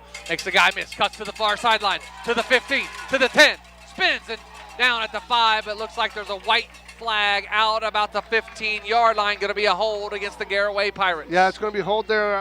Whoever the left guard was that pulled probably looked like J.T. Wallach, but I wasn't sure who it was there. Maybe we can get a look here on the hold. But he pulled right there and got caught with his hand in the cookie jar. So it's going to back him up. Going to bring up first down now for the Pirates. 1st and about 12. Back at the 25-yard line. Not many penalties here tonight. There's been a couple from each team. We'll have some stats coming up in our First National Bank of Denison halftime report. But here we've got 8:28 to go in the first half. 3 receivers here on the near side, 2 on the far side, 5 wide receivers. Shotgun formation. I owe apology to Wallach, Joe. He's over here on the sideline. He couldn't have held on that one. It was the it looks like the backup guard there for the Pirates. The snap Going to take it. Oh, he's going to get dropped in the backfield. Looks like number 56, Jonas Paul, on the sack for the Ridgewood Generals as they help up number 78. That was number 75, Joe. He got rolled up on from behind there when they sacked Yoder, Jake Miller, and that's scary to see. Good to see the young man up and moving. When you don't see it and they roll up your back, that's always scary. Good thing he's okay. And JT Wallach on the sidelines over here, number 73. I owe JT Kyler an apology there, Joe. I called him for a hold. Kyler Hirschberger on the sidelines. They got some backups on the line here tonight. Shotgun. Yoder takes it. It's going to be a draw right up the middle, and he's going to get dropped at about the 25-yard line. Going to bring up third down. Quincy Haynes on the stop for the Generals. Yeah, a little low snap. Kind of threw that timing off, Joe. It's going to be third down and 17. But, of course, this is four-down territory for the Pirates. If you're the Generals, you got to get a stop here on third down to give yourself a chance. 7-10 to go here in the first half. Garaway 21, Ridgewood nothing. Garaway has it 3rd and 12 at the Ridgewood 25-yard line. 5 receivers, 3 here on the near side, 2 over on the far side. Yoder in the shotgun. Generals in a 40 shade here. The snap. Yoder drops back, going to get pressure up the middle. He cuts here to the near side, looking. Now he's going to take off running, trying to find a receiver open. He's going to fire it to the middle of the field, and it's going to be a late hit. The white hat throws the flag after Logan Yoder throws the football. Actually, they're going to call a hold on the Garaway Pirates, and that's going to back them up 10 yards. But Logan Yoder tried to make something happen with his feet, and he could not. Yeah, he could not. No one was open. Great coverage there by the Generals. Great pursuit defensive line-wise. They had a shot at him in the backfield. Yoder gets to the boundary. Coach Jason Wallach's out there on him, said never throw late and over the middle. He tried to do it there. Luckily, it skipped in, and no harm, no foul. Coach Jason Wallach used that for a coaching point. He went out and told his senior QB, don't do that again. Yeah, that could be a pick six in a different game, but tonight they got lucky, and it fell innocently to the turf here at Garaway High School. It's going to be third down now and long for the Garaway Pirates. Third and an Uber. Oh, man, big Uber. That's going to be an expensive Uber. That's Joe Geckler Uber money. That's T-Mac money there. Back so all the way. way. Third and 18. That's got to be more than that. That's got to be more than that. Third and about 28. Yeah, 3rd and 28. There you go. From the 41. I don't have the Dover math. I have the Edgewood math. So shotgun formation. Yoder takes a snap, fires here to the near side, has a receiver, Gabe Amacone, and just out of reach of Amacone. Going to bring up 4th down for the Pirates. As there was a couple receivers down there, Logan threw it into the end zone just out of reach of Gabe Amacone. Coverage there by 29, Blake Wells, the 6', 155-pound junior. He was step for step with Amacone there, just overthrown. So it's 4th down and 28 from the Ridgewood 41-yard line. The Pirates looks like they're going to punt it away. They're going to play field position here, Joe. Trestle ball. They're going to play a little trestle ball. Cahill and Schrock there deep. Trestle's favorite play was the punt. Yep. Run, punt. Run, punt. So it's 4th down and 28. Ridgewood got the stop they need, and Garaway's going to punt it away to them. Their heels are at the 10-yard line. And like you said, Humphrey and Cahill back deep. Peyton Keller, the punter, takes a snap. Going to punt it away. A little pooch kick off the side of his foot. Going to go out of bounds just short of the 20-yard line. And that's where the Ridgewood Generals will take over. 1st and 10, trailing 21-0. A little sloppy there on that drive for the Pirates. A couple of penalties, a couple indecisive plays by Logan Yoder, but nothing hurt. They got the ball away. They punted away back to Ridgewood. Now Ridgewood, they need to answer here before halftime. What happened there in Keller is the drop is so crucial when you're punting, Joe, and he dropped that a little tight and actually got it off the ankle shin area and went out of bounds, and the Generals take over on their 22-yard line. So the Generals come out, 2 receivers here on the near side. Back in the backfield, a hand off to Colin Smith, and he's going to be dropped in the backfield at about the 20-yard line. Loss of 1, maybe 2. Wyatt Hirschberger on the stop for the Pirates. Wyatt Hirschberger had a big game last week, Joe. I think he had 9 tackles and 2 tackles for loss last week. He's having another nice game today as the nose tackle. He's 205-pound junior. He's very active. 6:06 to go here in the first half. Garaway 21, Ridgewood nothing. Absolutely gorgeous night for high school football on November 4th. Couldn't ask for a better night. to be at a high school football game. 3 receivers on the far side, back in the backfield. They're going to fake it, throw a little middle screen out to the far sideline. The receiver has it, makes the guy miss, and there is a flag on the play. Looks like it may be a hold on the Ridgewood Generals, may back them up 10 yards. Yeah, they're going to get a hold there on the boundary receiver is my guess, Joe, on the block out there on the boundary. They're going to back them up, and it's going to be second down and a long way. Second and long now for the Ridgewood Generals. 2 big plays offensively for the Pirates. That's a spot foul from about the 20, so they're going to move it looks like just outside the 10-yard line. Logan Yoder hit Ethan Miller for a long touchdown pass on their first drive. Hits Alexander Roden for about a 22-yard touchdown pass. And then the 30-yard pick 6 for tie winners. That is your scores for the Pirates here tonight. The Generals going to have it second and 22. Down close to the 10-yard line, maybe the 9-yard line now. Second and 22 from their own 9. 3 receivers on the far side. The hand is to Colin Smith, and he takes a big old hit in the backfield. Back at about the 5-yard line. Number 57, J.T. Wallach on the stop for the Pirates. The Pirates went on a slant there, Joe. They slanted to the boundary. Wallach beat the tackle inside on an inside move there, gets down the line of scrimmage and makes the stop. It's going to be third down and 24 here for the Generals. I look for quarterback draw here.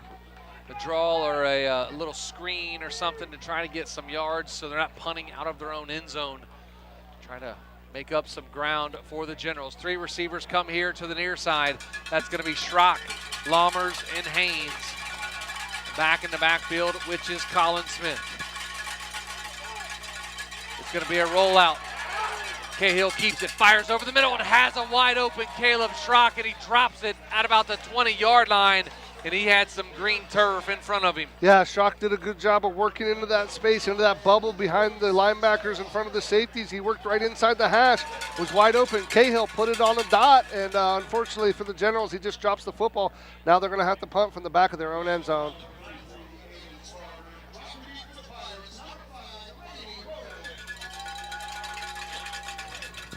So Brady Roden back deep for the Garraway Pirates to return this punt.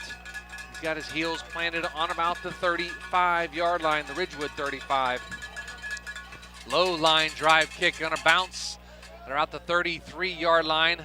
Roden lets it roll and takes a Ridgewood roll all the way up to the 45-yard line. That's where the Pirates will have it, leading 21-0 with 4:40 to go here in the first half. Timeout on the field. We'll take it with them back after this. You're listening to Big Z Sports right here on Z Country 99.9.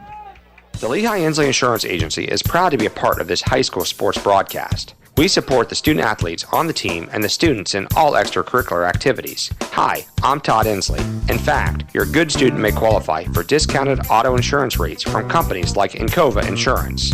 Encova Insurance can provide you with homeowners insurance and life insurance too. Insure both with us and save even more. For a no-obligation quote, call the Lehigh Inslee Insurance Agency with locations in New Philadelphia and Eurexville. To the field with Joe Geckler and Travis McClelland. 21-0 Garraway leads Ridgewood. They have it first and 10. Shotgun formation. Yoder has it. Going to fire it over the middle of the field and has a receiver. No, it's going to be incomplete as the receiver fell down. Caleb Schrock was on coverage. Almost had an interception there as Logan Yoder fired it down deep. I think somebody ran the wrong route there because Yoder's out here giving his receivers the business, and he threw it there. Schrock was the closest one to it and overshot him by 5 yards, incomplete. Looks like Jensen Garber would have been the intended receiver. Garber and Alexander Roden on this side were catching the business from the senior trigger man. So they're going to have it a pistol formation. 3 receivers here on the near side, 1 on the far side. Miller in the backfield with Yoder. Claps his hands, takes a snap, turns and gives to Miller. Cuts off to the right side, spins out of a tackle down close to the 40-yard line. Going to bring up third down for the Garraway Pirates, leading 21-0. Nice spin there by Miller to get out of the tackle. Logan Sessler, number 78, the 250-pound sophomore, had a shot at him right at the line of scrimmage, got him around the ankle, but Miller spins out and picks up about 4 more and gets it to 3rd and 5. 3rd and 5 at the Ridgewood 40-yard line, 4:05 to go here in the first half. Garraway 21. The Ridgewood Generals nothing. Coming up here at halftime, Ryan McClelland will try to catch up with head coach Jason Wallach as he goes into the locker room.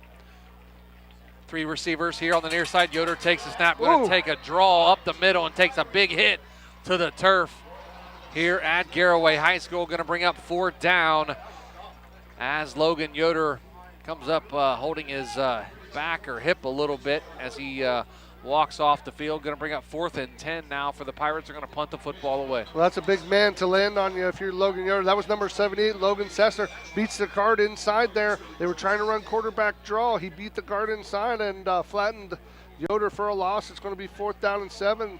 The Pirates are going to punt it away. 4th and 7 at the Ridgewood 42-yard line. Logan Yoder, the, what do you call that, the up man on the punt formation? Yes, sir. The up man and, personal of course, protector. Personal protector for Peyton Keller, the punter. Going to be a timeout on the field, and that's going to be taken. Oh, they're going to call a delay of game against the Garaway Pirates.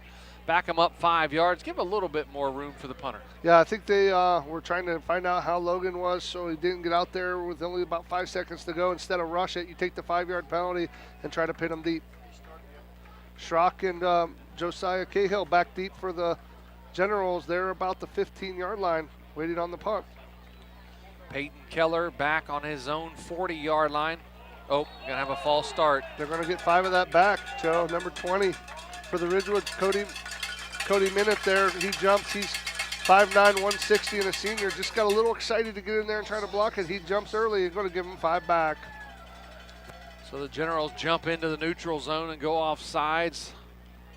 Make it 4th and 7 now for the Pirates. Still going to punt the football away, leading 21-0 here in the second quarter with 2:48 to go till halftime. Humphrey and Cahill still back deep for the Generals. The snap is back. It'll be a nice low line drive kick, and it's going to take a bounce and check up. And the Pirates may down it inside the 5, and they do. The Garraway Pirates down it inside the 5 at about the 4-yard line. Great punt coverage by the Pirates. Yeah, it looked like Bronson Speedy, number 12 down there, jumps on the football for the Pirates and downs it right about the 3-yard line. Head down to the sidelines with Ryan McClelland. Ryan, you were down there for that play. Bronson did a nice job to stop that from going into the end zone. Yeah, those pursuit guys, they do their job very well. They get outside those defenders, and they get down the field as fast as they can. And, they were being smart about letting the ball roll as fast as they could and try to get it go in the end zone, and was able to get it down there inside the 2. That trip to the sidelines brought to you by Dr. Nathan Springer. The Generals have it 1st and 10 at their own 3-yard line, trailing 21-0. Trot goes in motion, handoff to Colin Smith. Lowers his head, gets out past the 5 to about the 8-yard line. Going to bring up 2nd down for the Generals. Number 11, Jace Wallach on the stop for the Pirates, and it's going to be a timeout on the field here. Timeout on the field, a Kaufman Realty timeout. We'll take it with them back after this. You're listening to Big Z Sports right here on Z Country 99.9. Busy schedule? Check out Benson's Heat and Eat section with a variety of entrees and sides for you to choose from. And don't forget, Monday through Friday from 4 to 6, Benson's culinary team prepares hot, made-from-scratch dinners, complete with garden salad and bread and butter. Just call ahead to order. For daily and weekly specials, visit bensonsmc.com. Follow them on Facebook or stop into the market. Benson's Market and Catering, 207 North Worcester Avenue in Dover. This is the high school playoffs right here on 99.9 Z Country. 21-0 Garraway leads Ridgewood, 2:23 to go here in the first half. Real quick look at the Commercial and Savings Bank scoreboard. Indian Valley all over Gallia Academy, 28-0. West Holmes up on St. Mary's Memorial, 21-14. Perry leads Fairless, 14-0. Here we have 21-0 Garraway. 2nd down and about 5 for the Generals. Going to be a little sweep on the end there, and the Pirates wanted no part of that. And they dropped him for a loss. Going to bring up 3rd down. A little jet sweep there to number 13, Matt Humphrey. What Ridgewood did, Joe, they were in 2x2, but they were in bunch tight. They run the jet motion from the slot there and try to get to the corner, and they hand it off to Humphrey, and he gets it down 3rd and about 5 from their 7-yard line, 8-yard line. Another timeout on the field. We'll keep it right here, though. Look again at our Commercial and Savings Bank scoreboard update. The score here, 21-0, 2 TD passes. Logan Yoder, 1 to Ethan Miller, 1 to Alexander Roden. And Ty Winters had a pick 6 back in the first quarter. Indian Valley leads Gallia Academy 28-0. Grady Kinsey, 2 touchdowns. Gavin Henry with the touchdown. Colton Thomas with a touchdown for the Braves. West Holmes leads St. Mary's Memorial 21-14. Sam Williams-Dixon, 2 touchdown runs. And Mason Wolf with a 40-yard touchdown pass. Perry leads Fairless 14-0. The winner of that game will play the winner of this game. Bishop Ready, St. Clairsville tied at 7. Van Wert leads Sandusky Perkins 13-2. 3rd and 6 at their own 7-yard line. We're going to have another flag on the play. Going to be offsides on the Garraway defense. Going to push them forward 5 yards. Going to bring up third and about 2. JT Wallach jumped off sides, and Coach Hostetler yanks him, wants to have a word with him here on the sideline. Got excited there on the 3rd down call. Wanted to get in that backfield, did Wallach, and now he's on the bench. 3rd and 1, 3rd and short now for the Generals. They come out in a twins bunch tight. Yeah, it's a tight formation for sure, as Josiah Cahill gets the first down, the First Federal Community Bank first down on a quarterback keeper. I think that was Alexander Roden on the stop there. You know, Joe, on 4th and 1 or 4th and short, that's the highest percentage play to pick up the first down is the quarterback keep or quarterback sneak, and Ridgewood went with it there, picked up the first down. They come out in the same formation, a tight bunch formation.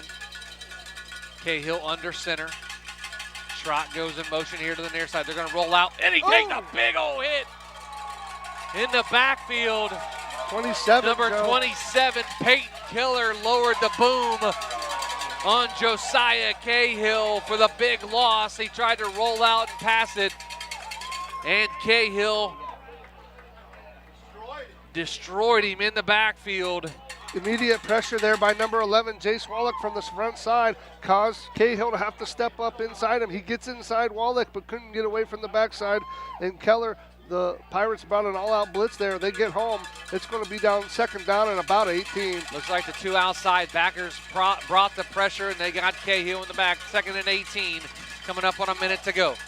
Little middle screen going to be incomplete. Bring up 3rd down now for the Generals. 1:03 to go here in the first half. Yeah, that was intended for number 13 there, Matt Humphrey. Just a little low and wide there from Cahill. It's going to be 3rd down and long for the Generals. Ball right about the 10-yard line. 3rd down and 18 from their own 10-yard line. Have to get out all the way to the 28-yard line for a first down. The Generals trailing the Pirates 21-0. 3 receivers split here on the near side. Smith in the backfield with Josiah Cahill. Cahill takes a snap, rolls here to the near side.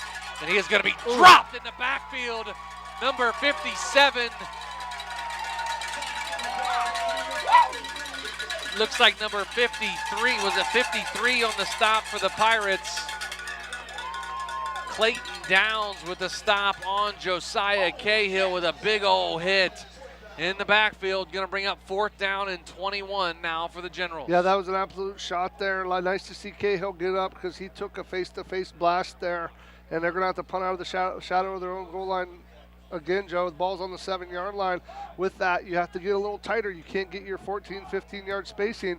So we'll see it. The Pirates look like they're going to play it safe with 2 returners.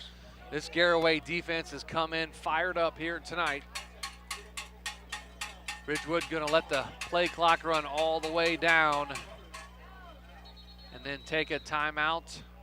And they are going to take a timeout by the Ridgewood Generals. We'll keep it right here. Head down to the sidelines, talk with Ryan McClelland. And Ryan, that defense played possessed on that last play. Downs with some big hits. Wallach with some big hits.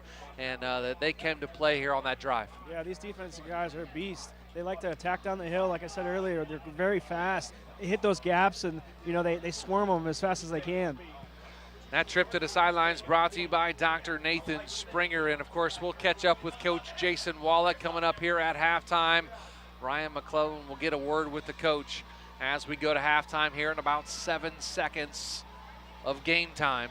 Maybe the punt, and that's about it. Yeah, we'll see what happens here, Joe, with 7 seconds left to see if the Pirates set up for a bench return or they come after it, because that penalty is going to, or the timeout rather, they're going to punt it from the 7. I imagine with this field position, 7 seconds, you'll play for a return and try to get a good chuck at the end zone. And it looks like that's what they're going to do with Roden and Roden deep. Brady Roden back deep. Alexander in front of him a few yards. They're kind of playing safe now. Brady's the only returner back as they take everybody up now. Alexander drops back a little bit.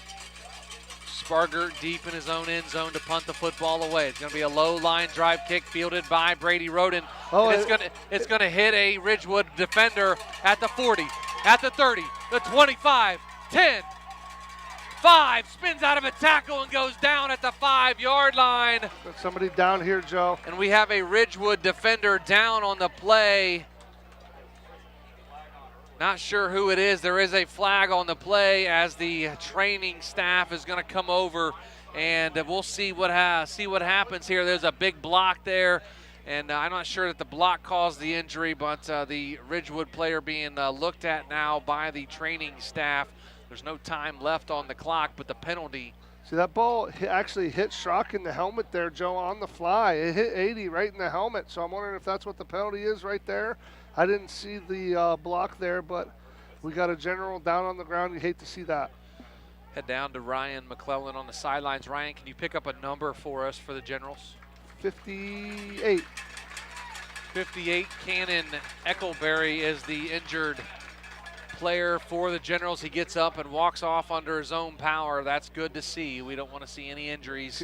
Here's something interesting, Joe. The clock reads 0. Are they going to put time back on the clock? When did Roden go down? As we saw inside the 10 there, he was fighting for yardage. And did he go down? 7 seconds. It's double zeros. We're going to interesting call here because it could be first down inside the 10 or it could be the half. We'll see what the call is by the officials. They're talking about it out at about the 30-yard line. Going to be a personal foul. Not sure what kind of call that was. He like fist to the hand. I didn't see that. Not sure what that is. It's going to be a personal foul. We'll see. They'll probably assess it coming off to start the second half. Not sure what the explanation is on this penalty or what the call was. We'll try to see if we can get a call of the penalty. I've not seen that one before, Joe. We'll see what happens. Personal foul declined, and that's going to be the end of the first half. And the Garraway Pirates lead 21-0. We're going to head down to the sidelines with Ryan McClelland, who is with head coach Jason Wallach. Ryan? Just playing a phenomenal game so far. You're playing the shutout. What's your message to your team at half? Well, you got to be smart. You can't have penalties, stupid penalties there that could have cost us a touchdown. So, keep playing. You got to play the game with emotion and passion, but you got to be smart. Yeah, thanks, Coach. Good luck in the second half. Up to you guys. That's Ryan McClelland with head coach Jason Wallach. His Garraway Pirates lead 21-0 here at halftime. And in our First National Bank of Denison halftime report coming up after this, you're listening to Big Z Sports right here on Z Country 99.9. The Tuscarawas County dairy farmers want you to know that low-fat chocolate milk is a great choice for student-athletes and hard workers. It provides the nutrition needed after practices, games, or a hard day at work, and it tastes great. Low-fat chocolate milk is packed with carbohydrates for energy, proteins to repair muscles, fluids to rehydrate, plus vitamins and minerals to help build strong bones and bodies. It's the official beverage of the Ohio High School Athletic Association. Tuscarawas County Dairy Farmers. Farms, family, food. All of the talks we've had over the years, including what you told me about not using alcohol and other drugs, they stick with me. And believe it or not, they really do make a difference, especially at times that matter most. Hey, want a drink? No thanks, I'm good. So thank you, Mom and Dad, for talking with me and preparing me for what's ahead. Thank you for talking. For more information about talking with your kids about underage use of alcohol and other drugs, and to learn more about the Samson Talk to Hear You campaign, visit EmpowerTusk.com. The Alcohol, Drug Addiction, and Mental Health Services Board of Tuscarawas and Carroll Counties is an agency established for the purpose of planning, funding, monitoring, and evaluating contracted mental health, alcohol, and drug treatment services. Services across 4 local agencies are available for county residents regardless of ability to pay. Mental health and physical health are connected, and taking care of both is a requirement for your well-being. Go to adamhtc.org for more information. Adams Board, supporting your journey to wellness. Jackie P Photography understands there are many life moments that occur, and having pictures of those events is very important and shouldn't break the bank to have them. Jackie P offers quality professional photography at an affordable price and offers services for weddings, engagements, family, senior pictures, plus any other special time in your life. To see just what Jackie P can offer, find her on Facebook and follow on Instagram. To capture those special moments at an affordable price, visit JackiePphotography.com. Pizza Parlor 5 in Sugarcreek satisfies the hunger you have inside. Try their parlor sub. It's made to order with ham, pepperoni, lettuce, onions, tomatoes, banana peppers with a special blend of provolone cheese and Pizza Parlor's homemade Italian dressing on a fresh bun baked to perfection. Try their ATM pizza that has all the meats: pepperoni, sausage, ham, and bacon. Pizza Parlor 5 Sugarcreek, 330-852-4888.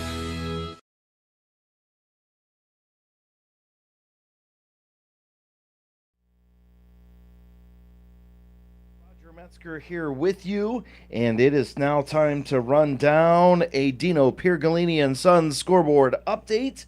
The Garraway Pirates lead the Ridgewood Generals 21-0 at halftime. Logan Yoder, a touchdown pass to Ethan Miller and a touchdown pass to Alexander Roden put them up 14-0. Ty Winters then got a 30-yard pick six, and that's where we stand at 21-0. Garaway in front on the game you're hearing right here on 99.9 WTUZ and on our video live stream. The other game that's on our video live stream, well, that is kind of a lopsided one as well, but lopsided in a good way for us here at Big Z Sports. That is the Indian Valley Braves. They are all over Gallia Academy, 28-0. Grady Kinsey, TD runs of 12 and 1. Gavin Henry, a 3-yard TD run, and KT7, a 7-yard TD run. Indian Valley blanking Gallia Academy 28-0 at the half. West Holmes, this one's an interesting, Roger. This one's an intriguing one. St. Mary's and West Holmes tied at 21. Wow, yeah, that's a surprise. And I'm telling you what, the first two scores, I'm sorry, they're surprises as well. I thought both games would be a lot closer than what they are. Yeah, I agree 100%. Definitely interesting one. West Holmes and St. Mary's tied at 21 in the second quarter. SWD, TD runs of 70 and 10. And then Mason Wolf hits Nate Fair for a 40-yard touchdown. And it is 21 apiece between St. Mary's Memorial and West Holmes.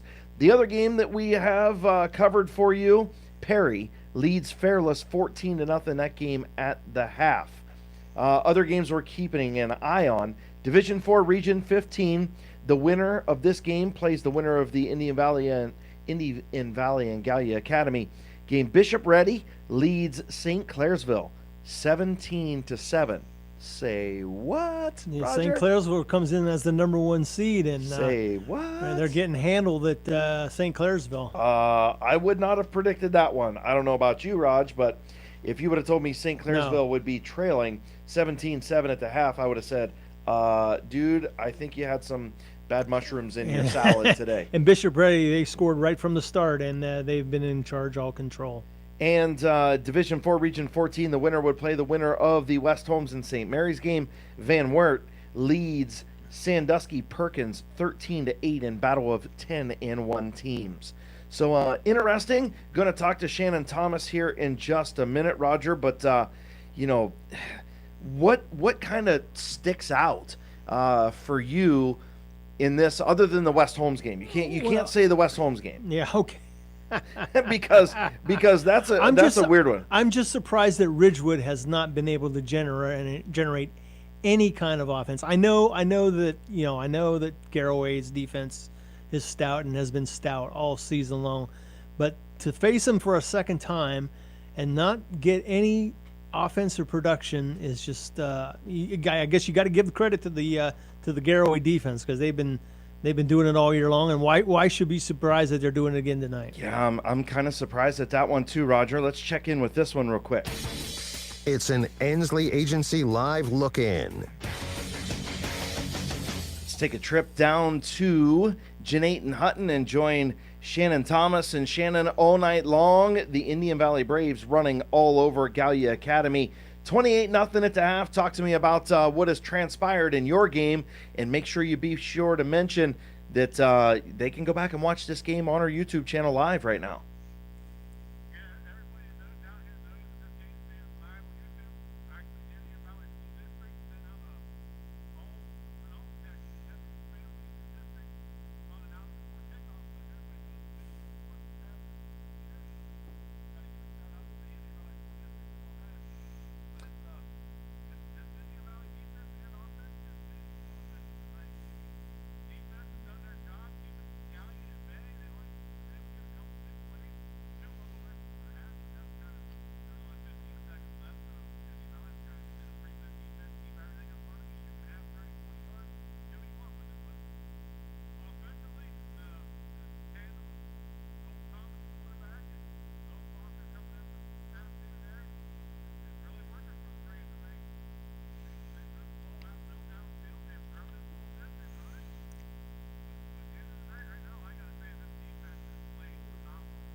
Shannon, Roger Metzger here. Obviously, we know Indian Valley likes to run the football. Have they thrown the ball much tonight, or they really haven't had to need to do that?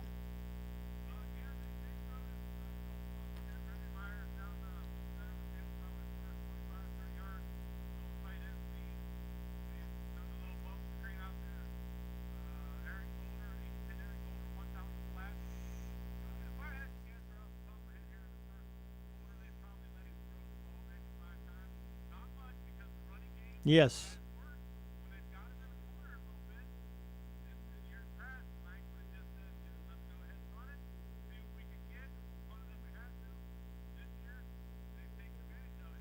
Yeah.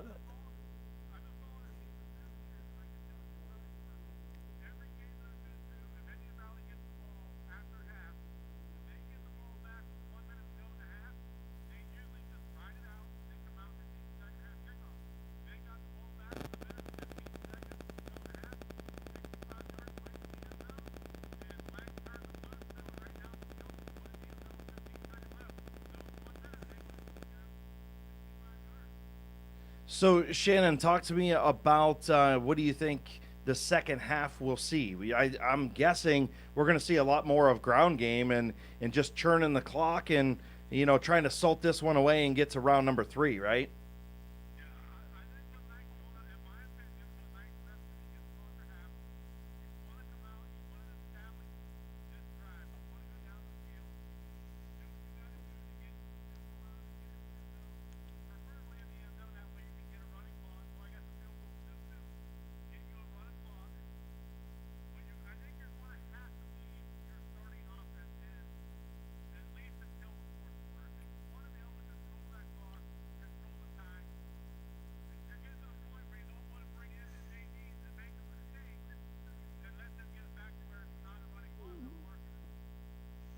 Yeah, I agree. Yeah, absolutely. I mean, you want to make sure you have this game in control. I mean, it's there. The time for playing your JV teams, kids, that was during the regular season. Now it's time Agreed. Now's the time you really want to put the hammer down and advance to the next round.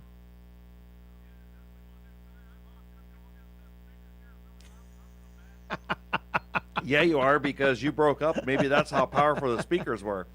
Hey, you know how powerful you are. You didn't even show up to the pregame tonight.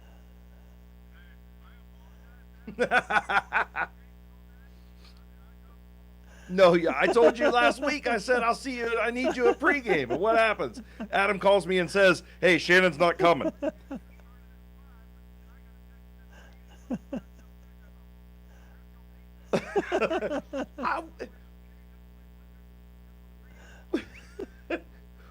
We always need you, Shannon. Whether it's pregame or postgame, if you can be here, we always need you here.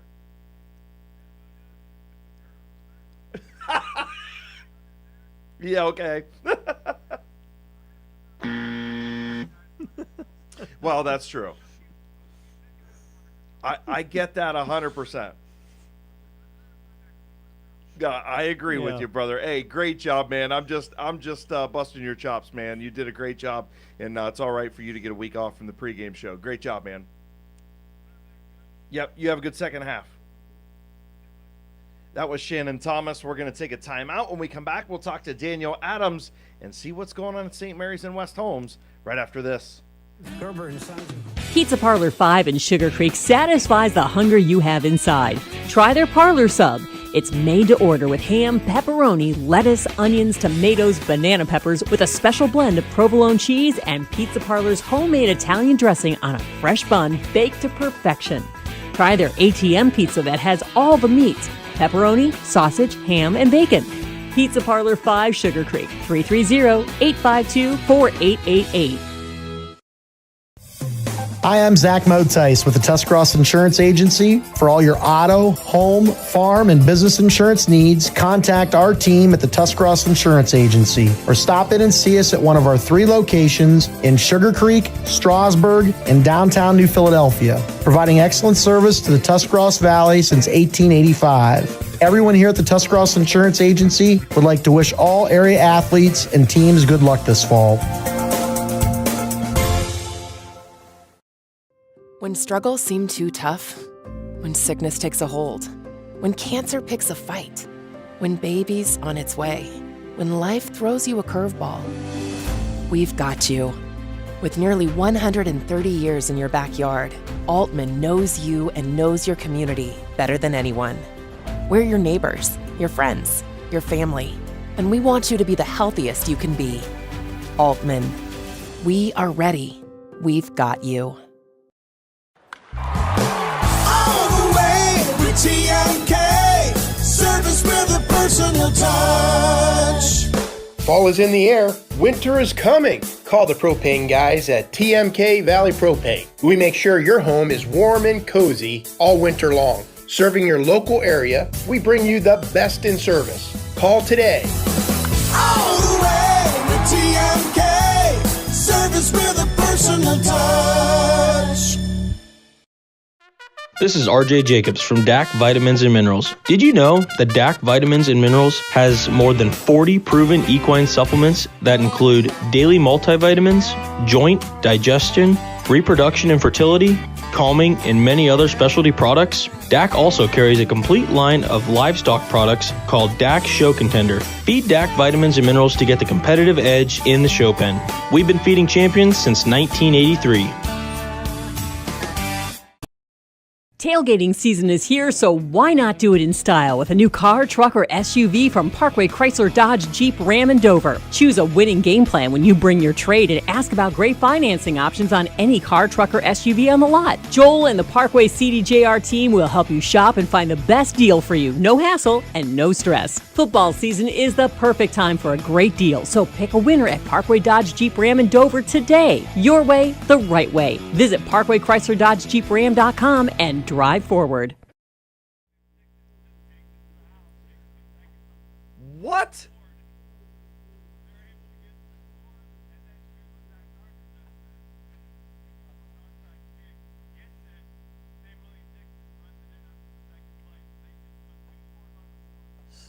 So 34-24. So SWD returned the kick and then a long touchdown run. Wow. So he's got 4 TDs on the night. Yeah, 3 rushing and a kickoff return. All right, well, and listen, this is what we talked to Zach about several, and specifically last week. We said, this is just genius coaching because Sam Williams-Dixon could have put up 3,000 yards in a season if we wanted to, right? They could have played him every down of every game if they wanted to, but they kept a leash on this kid until they get into week 8, week 9, then they start to turn him loose, right? Then you get into I week remember 10, you were talking about that and weeks there's no before. reins, and you start to whip that horse in the playoffs, right? That's crazy.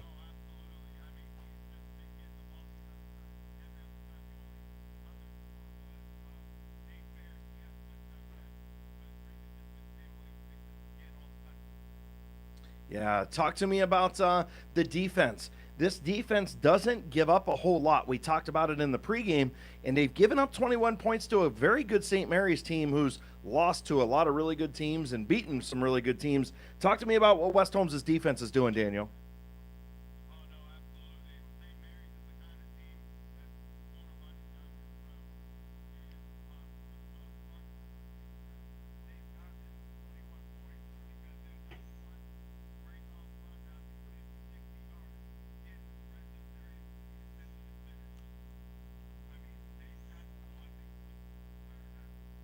Wow, really?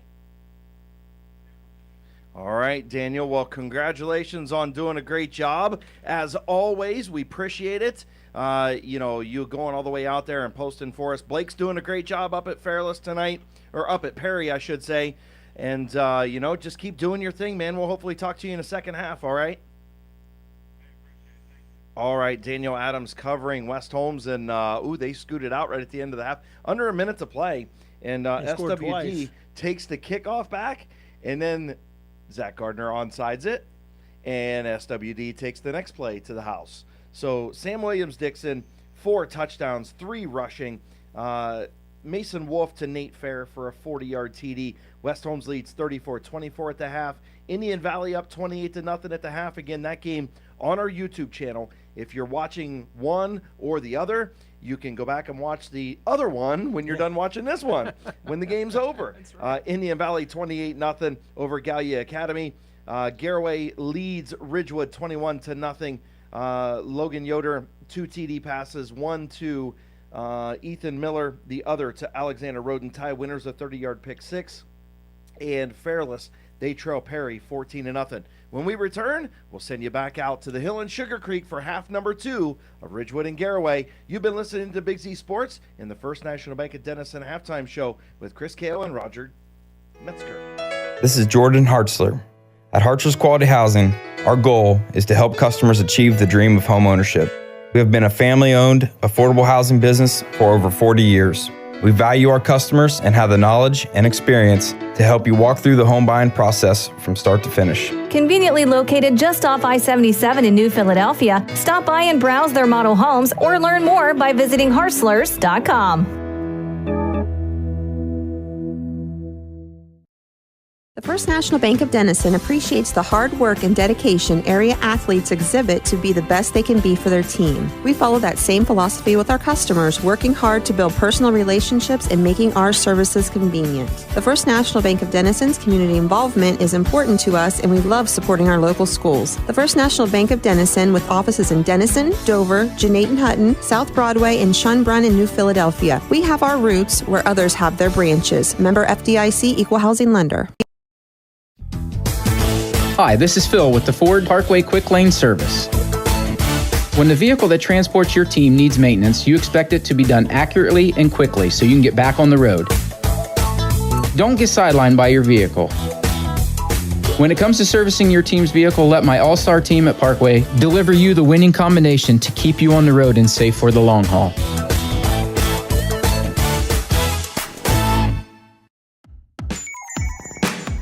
Wood Electric has been trusted with all of your electrical needs for over 30 years. They are the place to call for residential, commercial, and industrial work. Wood Electric is available 24 hours a day and ready to help with any electrical problem, outage, or installation. Wood Electric, serving Tuscarawas County and beyond since 1988. Like Wood Electric on Facebook or find them online at woodelectric.net.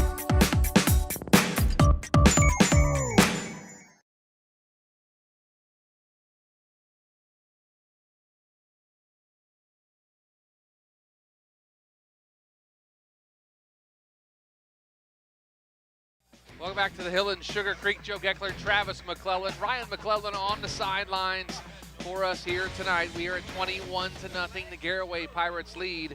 We're going to take a couple looks here at the stats for the game. For the Ridgewood Generals individual stats, Josiah Cahill, 4 of 7 for 7 yards. Colin Smith, 6 carries, 10 yards. Josiah Cahill has 4 carries, 5 yards. Receiving stats, Caleb Schrock, 3 catches, 6 yards. Quincy Haynes, 1 catch, 1 yard. Aiden Sparger has 4 punts, 128 yards, a 32-yard average.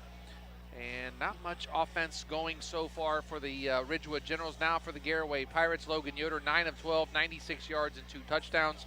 Ethan Miller, 5 carries, 51 yards, a 10.2 average. Logan Yoder, 11 carries, 48 yards, 4.4 average. Receiving stats, Alexander Roden, 3 catches, 43 yards and a touchdown. Ethan Miller, 1 catch, 24 yards and a touchdown. Jensen Garber, 3 catches, 16 yards. Brady Roden, 1 catch, 10 yards. Gabe Amacone with 1 catch and 3 yards. Some defensive stats, Peyton Keller, 4 tackles, 3 tackles for loss for Peyton Keller tonight. Caleb Miller, 3.5 tackles. Ethan Kimball with 2. The Pirates in the backfield a lot tonight. They have 6 tackles for loss defensively for the Pirates. Gio Cologne with 3 extra points on the night as well. So going to be a interesting second half as the Ridgewood Generals will have the football to start the second half. Josiah Cahill, Matt Humphrey back deep to return the opening kickoff off the left foot of Jace Wallach. Going to head down to the sidelines now and welcome in Ryan McClelland. And Ryan going to get a second half underway. Ridgewood going to have to put some points on the board with this opening drive. Before the end of that, before they came out of the halftime, sorry. And his message to his guys were, we got a battle. We got an uphill battle in front of us, but it's he's hoping to get a quick score here, make it 21-7. You got a lot of game left, and he's hoping to keep his team's spirit and keep them fighting. Ryan McClelland on the sidelines for us here tonight. For Big Z Sports, doing a great job. If you don't know who Ryan is, Ryan covers New Philadelphia for us during the regular season, travels all over the OCC, all over. He's put it in a lot of miles this year, and Ryan's done a great job of covering the Quakers for us over the last couple of years, and get a little airtime tonight on the sidelines in a big playoff game. So happy to have Ryan on the sidelines with us tonight. That trip to the sidelines brought to you by Dr. Nathan Springer. This kickoff going to be brought to you by the Adams Board. Here to start the second half. 12 minutes on the clock. And the Garraway Pirates lead 21-0 to start the second half. Jace Wallach's kick going to be a low line drive kick. Drives Humphrey all the way back, goes into the end zone. And that's going to be a touchback. Nice kickoff for Jace Wallach. The Generals will have it 1st and 10 at the 20. Yeah, I'm not sure what the penalty there was the end of the half, Joe, but they didn't assess anything I didn't see there. And, I thought it was decline. Was it decline? I Okay, and decline. Wallach drove the ball into the end zone. So the Generals are going to take it 1st down and 10 here with the ball on their 20-yard line. Cam Stanton up front, Jonas Paul, Cohen Cabot, Cam Hirschberger, Logan Sesser, Josiah Kills, the quarterback, Colin Smith, your running back, Caleb Schrock, Grant Laumers, Quincy Haynes, and Mason Colvin, the wide receivers for the Generals. 3 receivers here on the near side. Pistol formation, Cahill with Colin Smith behind him. Turns, going to be a quarterback draw right up the middle. Lowers his shoulder and gets up to the 25, maybe the 26-yard line for 2nd down. Yeah, a little quarterback lead there, Joe. They let the fullback up in there, Colin Smith, and Cahill follows him through the hole, picks up good yardage there on 1st down. It's going to be 2nd down and about 5. Calling it 2nd down and 4 from the 26-yard line. They gave him a gain of 6 on that run for Cahill.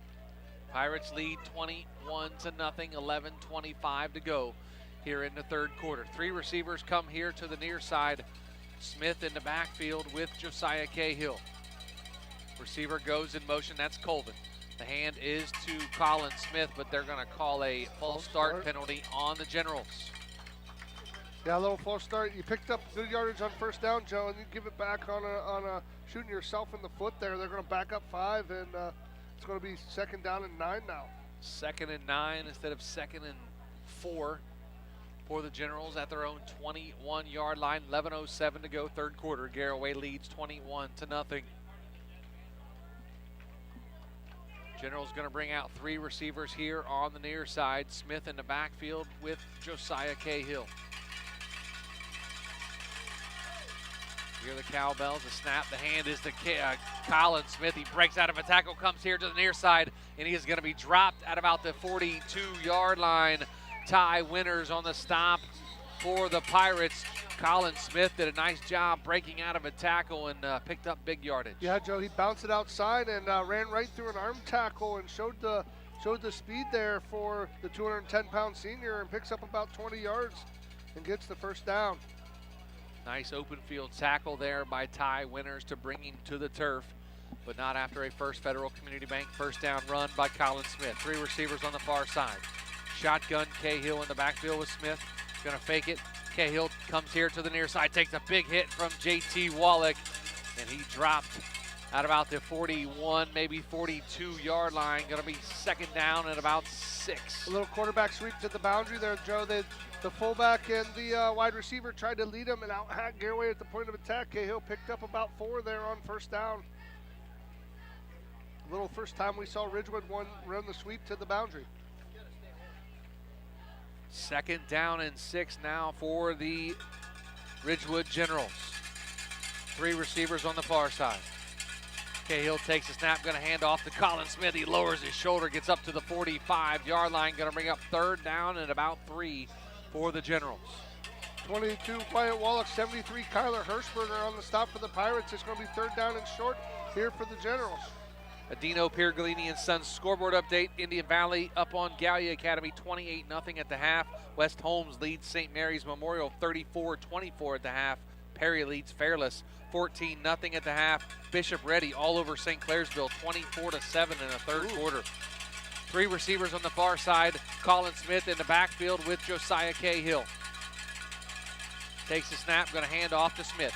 Tries to find a hole, lowers his shoulder, and gets out past the line of gain into Garraway territory, and that's going to be enough for a First Federal Community Bank first down. Came backside there, Joe, over right guard and right tackle, and picked up the first down. Did Colin Smith, a quick hitter there to the fullback. He picks up about 5 and gets the first down and 10 into Pirate territory right at the 49.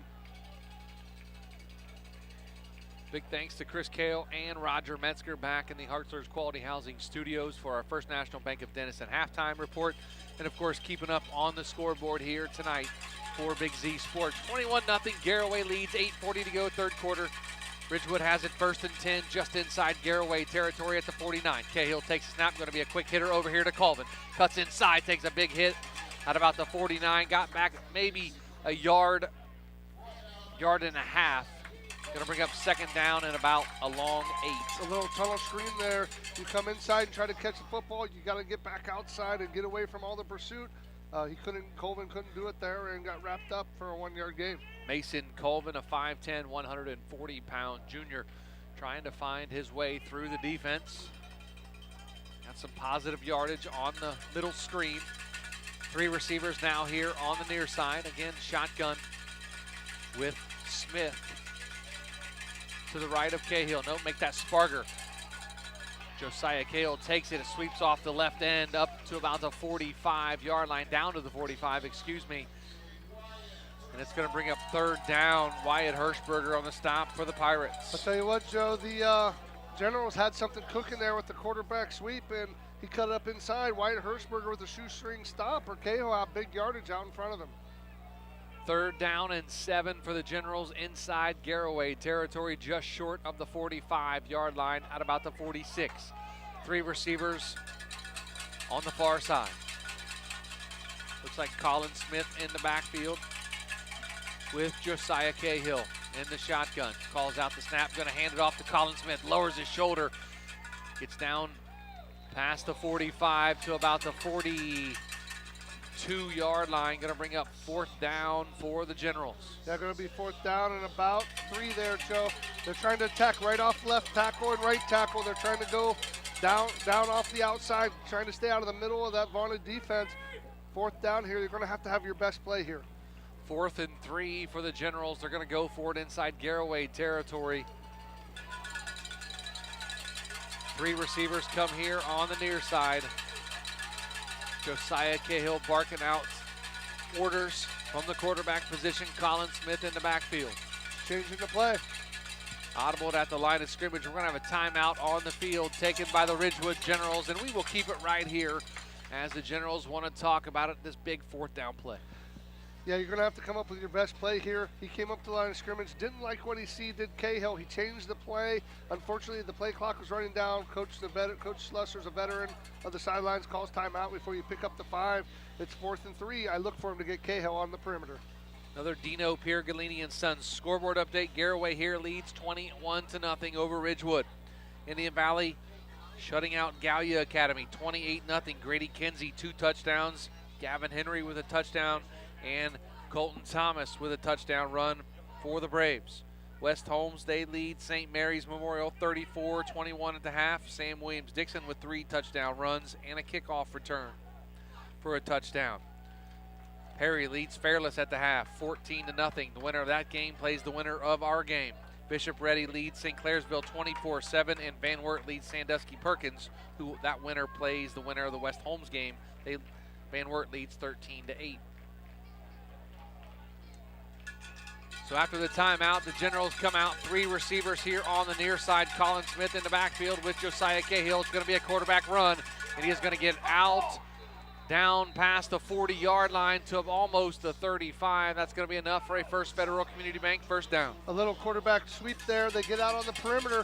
Cahill cuts it up inside, and his quickness picks up the first down. They're going to move the sticks yet again. Indian Valley scores again. They're up now 34-0 over Gallia Academy. That'll be a running clock.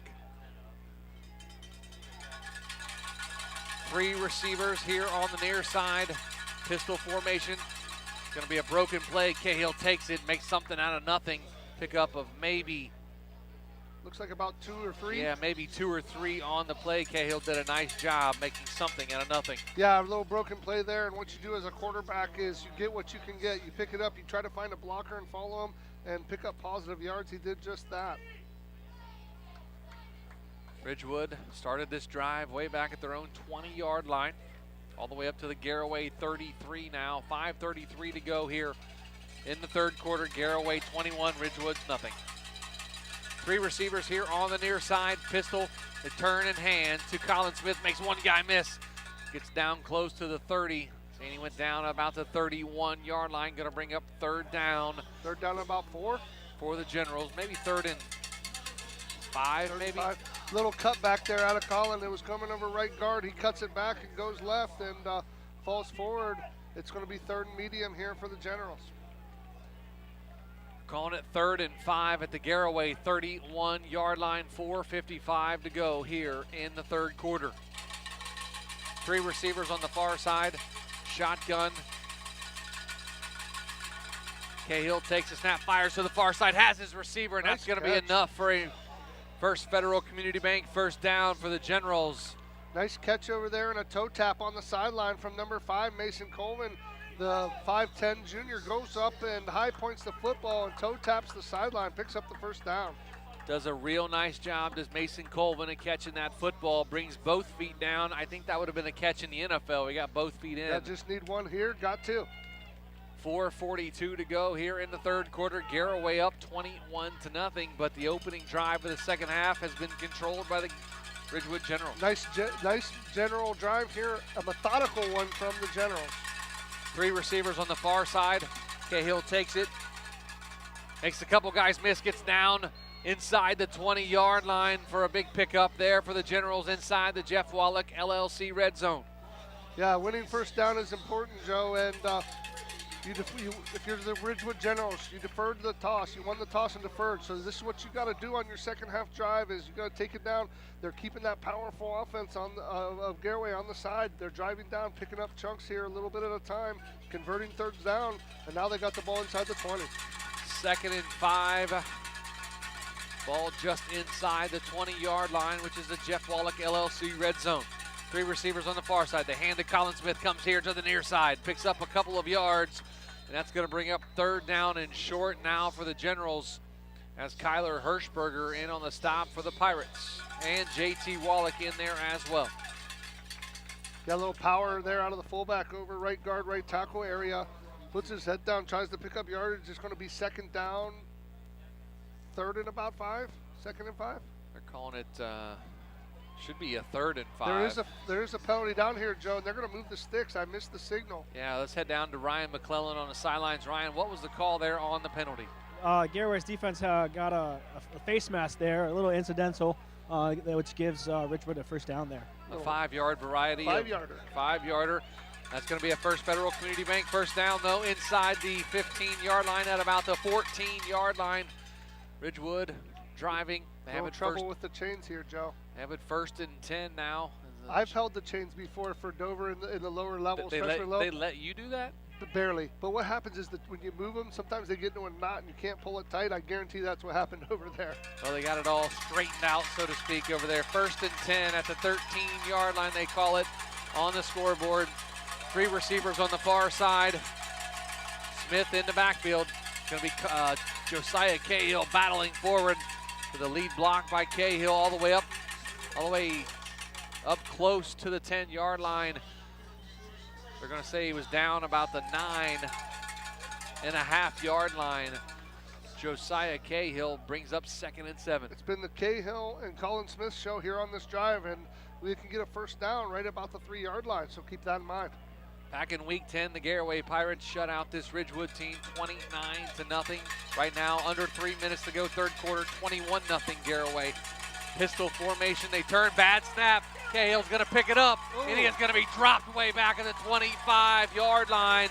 Looks like Peyton Keller in on the stop, yet another tackle for loss for the junior linebacker.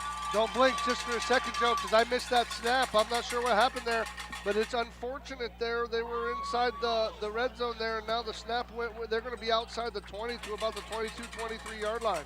Yeah, it looks like it was a low snap. He couldn't feel it on the hop. It went back. He did a nice job to pick it up and fall on it to avoid the turnover. Would have been a huge, costly turnover for the Ridgewood Generals. Now they have it 3rd and 17 from the 20-yard line. 3 receivers here on the near side. Shotgun, Colin Smith in the backfield. Cahill takes a snap, looking, fires to the near side here. Almost intercepted and incomplete over the head of number 5, Mason Colvin. Going to bring up 4th down. Mason Colvin curled up there in the zone between the linebacker and the safety, and that ball fluttered a bit out of Cahill's hand, fell incomplete. It's going to be 4th and 17 from the 20. So the Generals are going to go for it, of course, trailing 21-0 with 2:04 to go here in the third quarter. It's 4th and 17 at the Garraway 20-yard line. They have to get all the way down to about the 4-yard line, 3 or 4-yard line for a first down. 3 receivers here on the near side. Cahill takes a snap, looking, drops, rolls here to the near side, looking, gonna fire it, and it's gonna be incomplete. The Garraway defense holds. That was intended for Colin Smith. And the Garraway defense, Jace Wallach, tie winners in on the stop and the coverage for the Pirates. Yeah, it would have been well short there if he caught it there, and the Pirates were right in his hip pocket and knocked it down. What a great drive there for the Generals. They just come up empty, Joe. That snap really hurt them. Take a real quick look at the Dino Piergolini and Sons scoreboard update. Indian Valley up on Gallia Academy 35-0. Colton Thomas with his 2nd touchdown run of the game.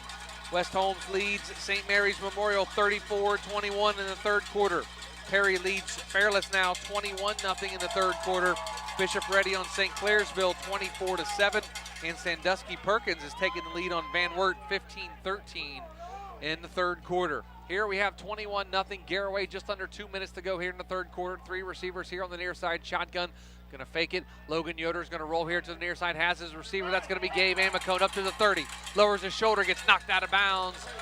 Around the 40-yard line, Gabe Amicone picks up the First Federal Community Bank first down. Matt Humphrey with the stop for the Generals. Yeah, a little quarter roll left there out of Yoder and a little stop route there out of Amicone. Nice to see him back the last couple weeks out of an injury.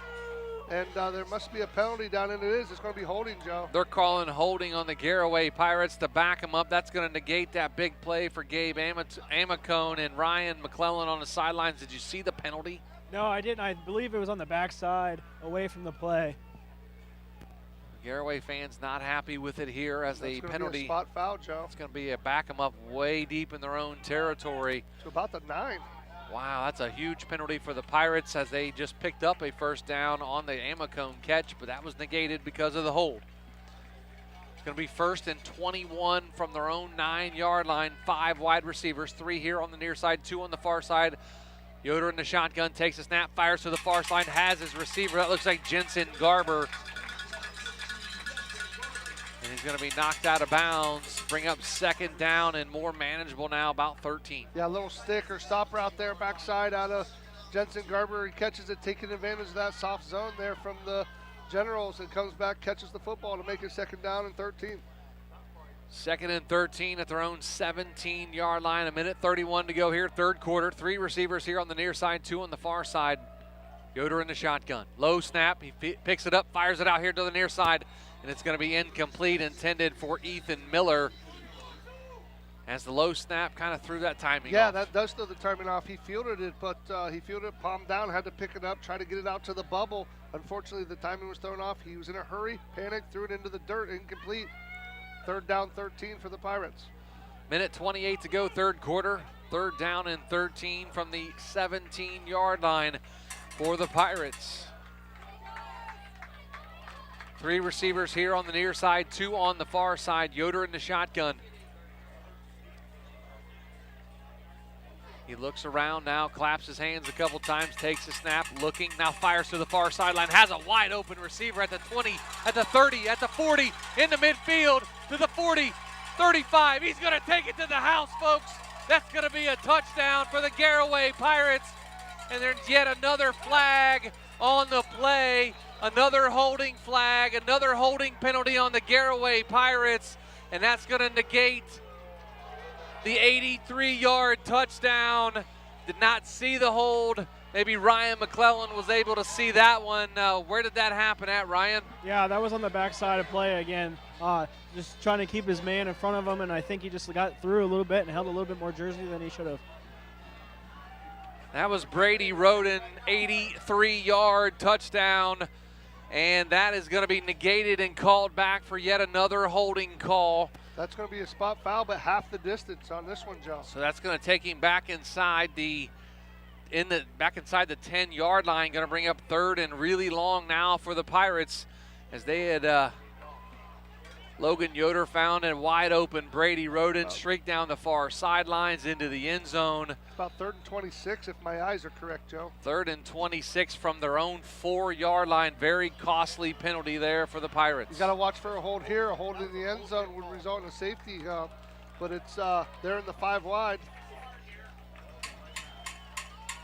5 wide, 3 receivers here on the near side, 2 on the far side. Yoder takes a snap, looking, going to get pressure, runs here to the near side. Has his receiver wide open in the middle of the field. That's going to be Gabe Amacone up to the 25-yard line, and that's going to bring up 4th down and about 5 or 6 for the Pirates. Nice completion, though, 21 yards. Yeah, nice completion there. He got in front of the prevent defense. The Generals were in prevent, little umbrella there. They were allowing anything in front of them to go. They wanted to come up and make the tackle, and they did just that. They didn't want anything over their head.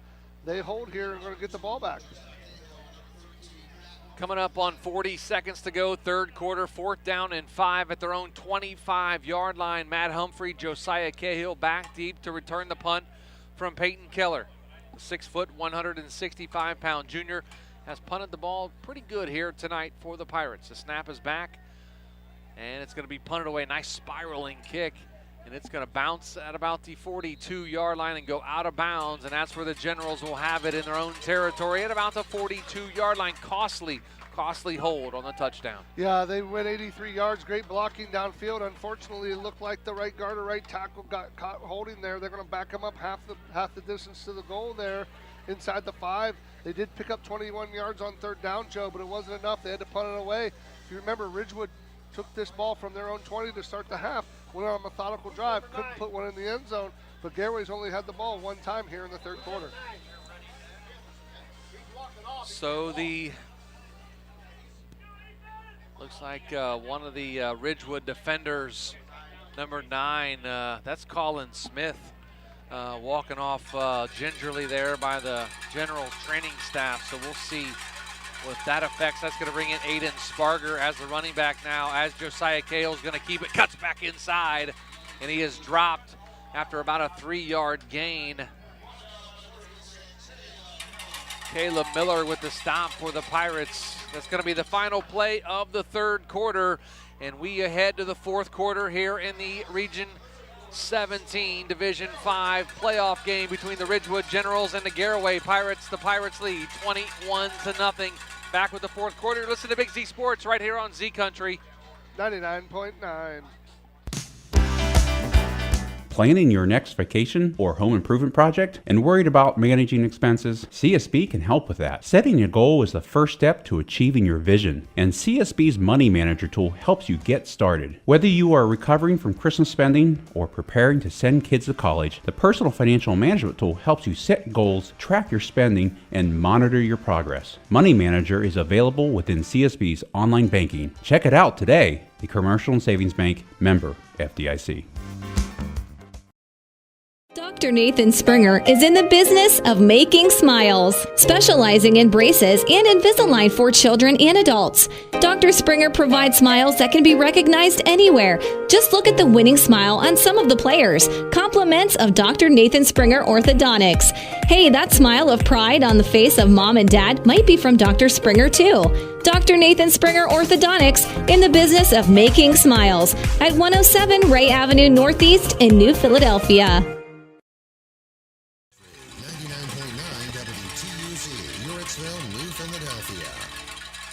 Welcome back to Hill here in Sugarcreek. Josiah Cahill takes a snap, fires over the middle of the field and into inside Garraway territory. Number 15 Looks like there, Lammers on the stop, on the catch there. Yeah, 15. Grant Lammers on the catch for the Generals for a First Federal Community Bank first down as the first play of the fourth quarter gets into Garraway territory. The Pirates lead 21-0. Joe Geckler, Travis McClelland, Ryan McClelland on the sidelines tonight for Big Z Sports. Three receivers on the far side. Sparger in the backfield. The hand is to Sparger. He cuts back inside and gets dropped down around the 41-yard line. It's going to bring up second down for the Generals. Yeah, nice block there from the left, from the tight end, Eli Strout there. Got a nice block on the end and allowed Sparger to get outside and pick up a couple yards. Garraway sitting in their 30 defense, Joe. Generals have done a nice job there in the third quarter, took up most of the clock. They played keep away. They played keep away to keep Garraway's offense off the field. Garraway leads 21-0. Three receivers on the far side of the field. Sparger in the backfield. It's going to be a quarterback keeper. Josiah Cahill lowers his shoulder, gets all the way up to about the down to the 35-yard line. They're calling it the 36-yard line. Going to bring up third down.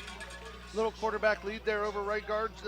They fake the hand off to Sparger, and Cahill follows them up through the hole in the B gap. They pick up good yards to make it third down and 3, third down and manageable. You have to think the Generals are in 4-down territory here, Joe. Trailing 21-0. You would think that with 10:20 to go here in the football game. The Generals have it 3rd and 3 at the Garraway 36-yard line, 10:15 to go. Three receivers on the far side, pistol formation. Sparger in the backfield with Hill. Going to hand it off to Sparger. He breaks out of a tackle, breaks out of another one, and gets up close to the 32-yard line. That's going to be enough for a First Federal Community Bank first down. Aiden Sparger on the carry for the Generals. Nice wiggle there out of the sophomore, Joe. Jace Wallach come off the edge there, had a free shot at him. He bounces it outside, picks up the first down. Eden Sparger wears number 33, 5'11", 172 pounds, sophomore. Three receivers here on the near side. Sparger the fake. Now Cahill's going to keep it off the right side. Lowers his shoulder, gets down past the 25-yard line to about the 23-yard line. They're calling it the 24-yard line. That's going to bring up second down for Ridgewood. Yeah, without Colin Smith in the game, Joe, it's the Sparger and Josiah Cahill show here. And Cahill likes to run that quarterback power, a quarterback sweep. He follows Sparger up through the hole, picks up about 8. So second down and 2 at the Garraway 24-yard line, coming up on 9 minutes to go in the game. They're going to hand off to Sparger again. Cuts back up in the middle and gets down inside the 20-yard line to about the 18-yard line. Make it the 19-yard line inside the Jeff Wallach LLC red zone. Yeah, that play was meant to go to the 7-hole, Joe, but he put his foot in the ground, got up inside, went 5-hole over left guard, and picks up big yardage there on 2nd and 2. Picks up the big first down, ball right inside the 20, right about the 19. 8:50 to go here in the football game. Garraway leads 21-0 over Ridgewood. 3 receivers here on the near side.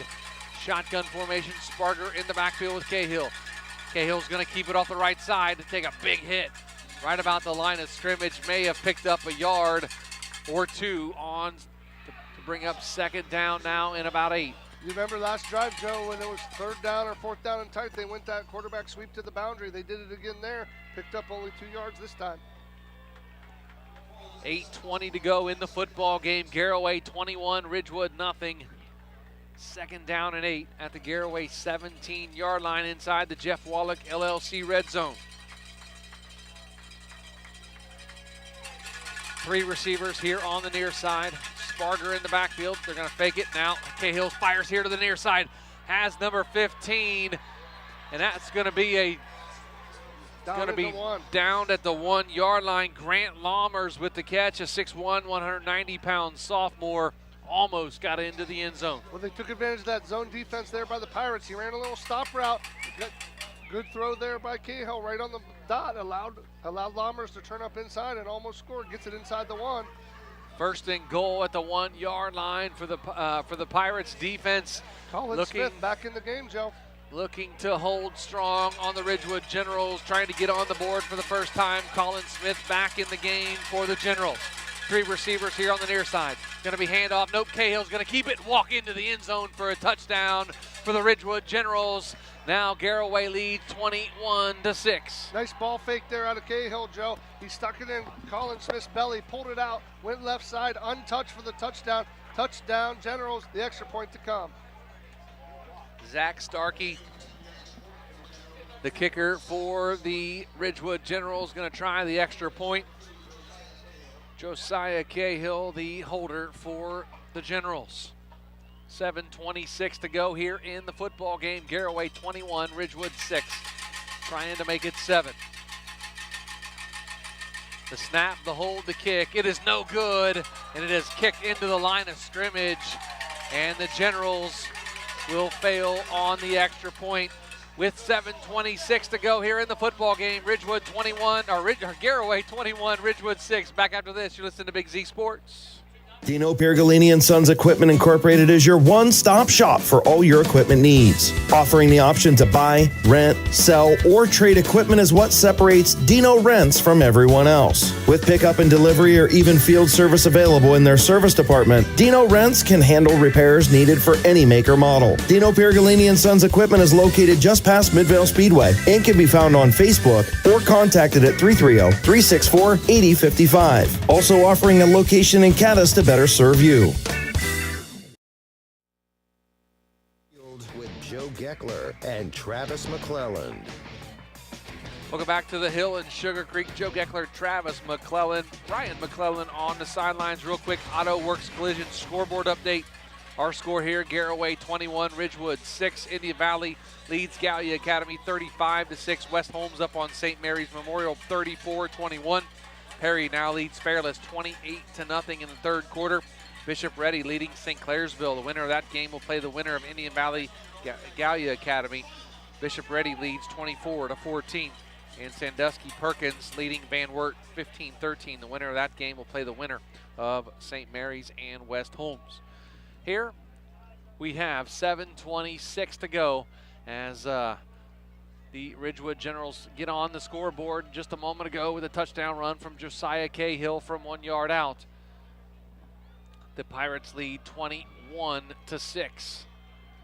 Pirates expecting an onside kick here as they have everybody up close to the line of scrimmage. Only one guy deep. And the Generals now going to kick it off. And it is going to be a little onside kick, pooch kick, and the Pirates going to field it at about the 31 and go down. And then there was a big hit there after the play and no flag thrown.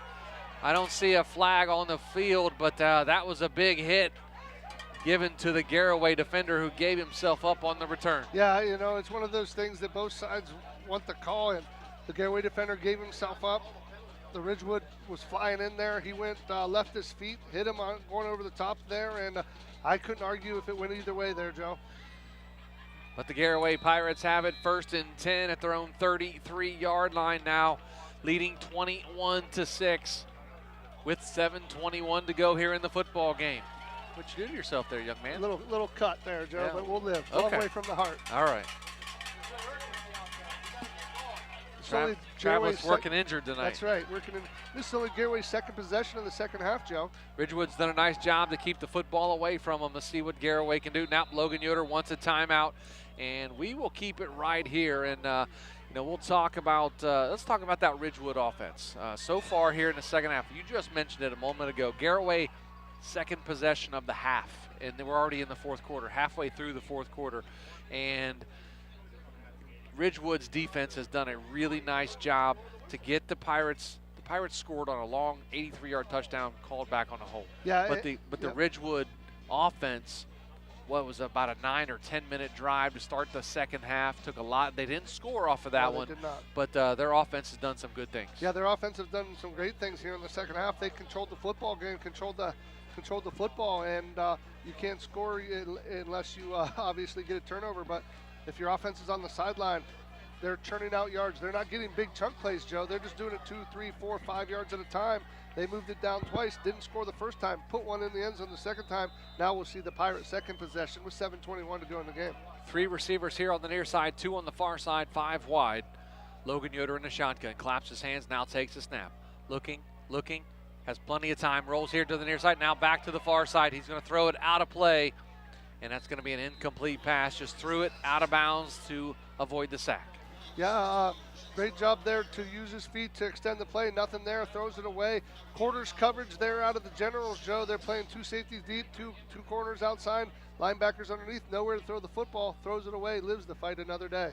Garaway with 30 yards of offense in the second half. Wow. Ridgewood with 120. Ooh. So they're getting it done offensively. Is Ridgewood here in the second half. Garaway still leads 21-6. 3 receivers here on the near side, 2 on the far side. Yoder in the shotgun. Claps his hands once, looks around, now claps again. Quarterback draw right up the middle to the 35. Lowers his shoulder, breaks out of a tackle, gets up close to the 40-yard line. Going to bring up 3rd down and manageable for the Pirates. Number 15 there, Grant Lammers there on the stop for the Generals, but not before he picks up 7 on the QB draw. Looked like he was going to be stopped at the line of scrimmage. Yoder squeezes through there and picks up 7. 5 wide receivers again, 3 here on the near side, 2 on the far side, 3rd down and 3 from their own 40. Yoder claps his hands and now takes a snap. Fires over the far sideline. It's going to be in and out of the hands of his intended receiver. Looks like Alexander Roden might have been the intended receiver. Couldn't pick up the number from over. It was on the far side of the field over by the Ridgewood bench. Looked like number 5, Brady Roden there, and looks like there was a miscommunication. Number 29, Blake Wells, ball went in and out of his hands there, and it's going to be 4th down. The Pirates are going to have to punt it away. Pirates going to punt the football away. 4th down and 3 at their own 40-yard line. Leading 21-6, 6:35 to go here in the football game.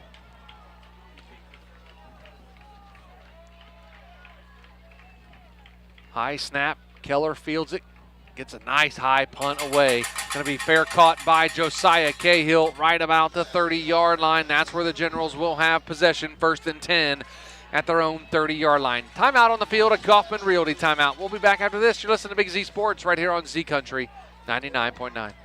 Sugarcreek Cartage Company, a family-owned and operated business since 1953, is looking for qualified drivers. Sugarcreek Cartage offers competitive pay and a benefit package with paid medical, dental, and vision, a company match 401k, vacation and holiday pay, and incentives that include a $2,500 sign-on bonus. Sugarcreek Cartage flatbeds typically haul general cargo such as brick, stone, lumber, skidded coils, and building materials. Applicants should contact Ashley Monday through Friday, 8:30 to 4:30 at 330-852-2213. 13. 3 receivers on the far side here as the Generals take the first snap as Wyatt Wallach drops Josiah Cahill around the 34-yard line. Going to be a pickup of about 4 yards on the quarterback keep. Yeah, a little quarterback sweep here, and he cut it up inside. Wyatt Wallach, the inside linebacker, comes and makes the stop, but not after a 4-yard gain. 2nd down and 6 here for the Generals. Ball at the 34-yard line. Under 6 minutes to go here in the football game. Garraway leads 21-6 over Ridgewood. 3 receivers now. The handoff to Colin Smith. Breaks through that line of scrimmage, lowers his shoulder, and runs over Mason Elliott. No, runs over number 5, Brady Roden. And that's going to be enough for a First Federal Community Bank first down for the Generals. Colin Smith wanted no part of juking or moving. He wanted contact there, lowers his shoulder and runs into Roden and picks up the first down. Bronson Speedy checks out of the football game for the Pirates. 3 receivers on the far side of the field. Smith in the backfield with Josiah Cahill. He's going to hand the, nope, Cahill's going to keep it, makes one guy miss and then takes a big old hit from Peyton Keller, just short of the 50-yard line at about the 48-yard line. Going to bring up 2nd down at about 6. Yeah, Cahill got inside Mason Elliott there, cut inside him, tried to get outside. Keller was up for the task, makes the tackle. 2nd down and 6 at their own 48-yard line, just shy of the Garraway territory. 3 receivers on the far side. Cahill takes a snap, rolls to the far side, fires it, has a receiver in and out of his hands. That's number 5, Mason Colvin. Going to bring up 3rd down and 6 now for the Generals. Yeah, in and out of Colvin's hands, had him open there. A little quarter roll there from Cahill. Pulls it up, throws it just a little bit high, and that's a little bit of a mechanical issue. Throws it high there, incomplete. 3rd down and 6. 4:52 to go here in the football game. Garraway leads 21-6. 3rd and 6 for the Generals. Joe, with 4:52 on the clock here, you kind of get the feeling down 2 scores that this has to be about 4-down territory for the Generals. Regardless, if it's 4th and 6 from their own 48, they need to go for it. Being down, like you said, 2 scores, Travis. 3 receivers here on the near side. Cahill takes a snap, follows blocker, and gets tripped up in the backfield. And that's going to bring up 4th down for the Generals with 4:42 to go in the game. The Generals are going to go for it as Matt Humphrey checks into the football game. It's going to be 4th and 6. I think with that call, you showed that Coach John Slusher was going to go for it on 4th down regardless, because you didn't try to throw or get to the perimeter. You tried that quarterback lead, and he trips up and only gets back to the line of scrimmage. 3 receivers on the far side, 4th in the ball game for the Generals. Cahill takes it, rolls out, fires over to the far sideline, incomplete. Intended for number 15, Grant Lammers, and that's going to be a turnover on downs. And the Garraway Pirates will get the football back, leading 21-6. Yeah, he was flushed out of the pocket there. Pressure from the backside right away. On the run, he tried to flick it out to Lammers, who was running a little angle flag. Couldn't quite get there. It falls incomplete. It's going to be Pirate football right about the 48-yard line. So the Pirates will have it first and 10 inside Ridgewood territory at about the 48-yard line. 12 seconds on the play clock. They come out. 3 receivers here on the near side, 1 on the far side. Ethan Miller behind Logan Yoder in the pistol. Turns and hands to Miller. Comes here to the near side. Cuts back inside. Spins out of a tackle. Gets down close to the 45-yard line. Aiden Sparger with the tackle for the Generals. Yeah, pulled left guard. Come around corner here. Tried to get the corner. Miller cuts it up inside. Sparger drops him for a 2-yard gain. 2 yards on the pickup from Ethan Miller. 2nd and 8 at the 46 of Ridgewood. Garraway working the clock at this point. They're going to snap it with under 5, Joe, because there's 3:46 to go on a moving clock. Ridgewood 2 timeouts left. Garraway 2 timeouts left. Here in the second half, 4th quarter, 3:35 to go. Garraway leads 21-6. 3 receivers on the far side, 1 here on the near side. They're going to hand it off to Ethan Miller. Going to have another penalty on the play. Going to be a false start on the Garraway Pirates. Back them up 5. Yeah, that's a costly penalty, Joe, and that's going to stop the clock here for a moment. Back them up 5. Let's head down to the sidelines, talk with Ryan McClelland. Ryan, you were right there in front of that false start. Did you pick up the number who jumped early? Yeah, I believe that was Alexander Roden there. He got a little bit jumpy, try to break the snap right at the right time, get a little bit of advantage, and unfortunately came on the wrong stick. Receivers trying to get every advantage they can in a football game to get out and catch that pass. So 2nd down and 13 now for the Pirates, 5 wide.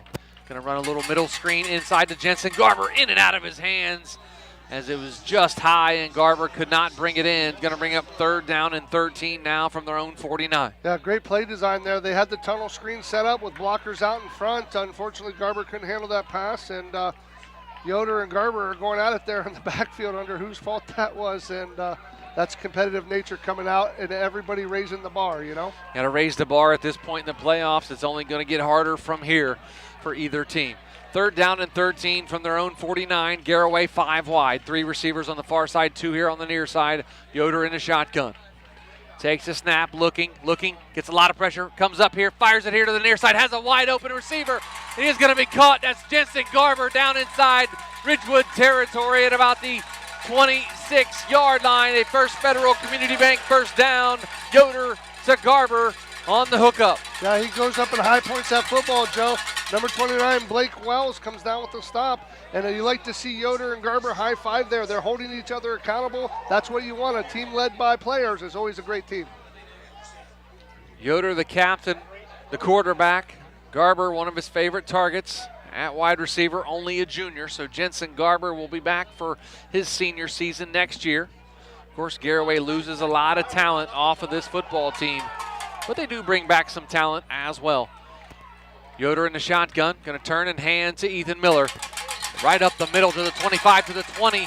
Down inside the Jeff Wallach LLC red zone goes Ethan Miller. The clock moving, 2:26 to go as Talon Carnes with the stop for the Generals.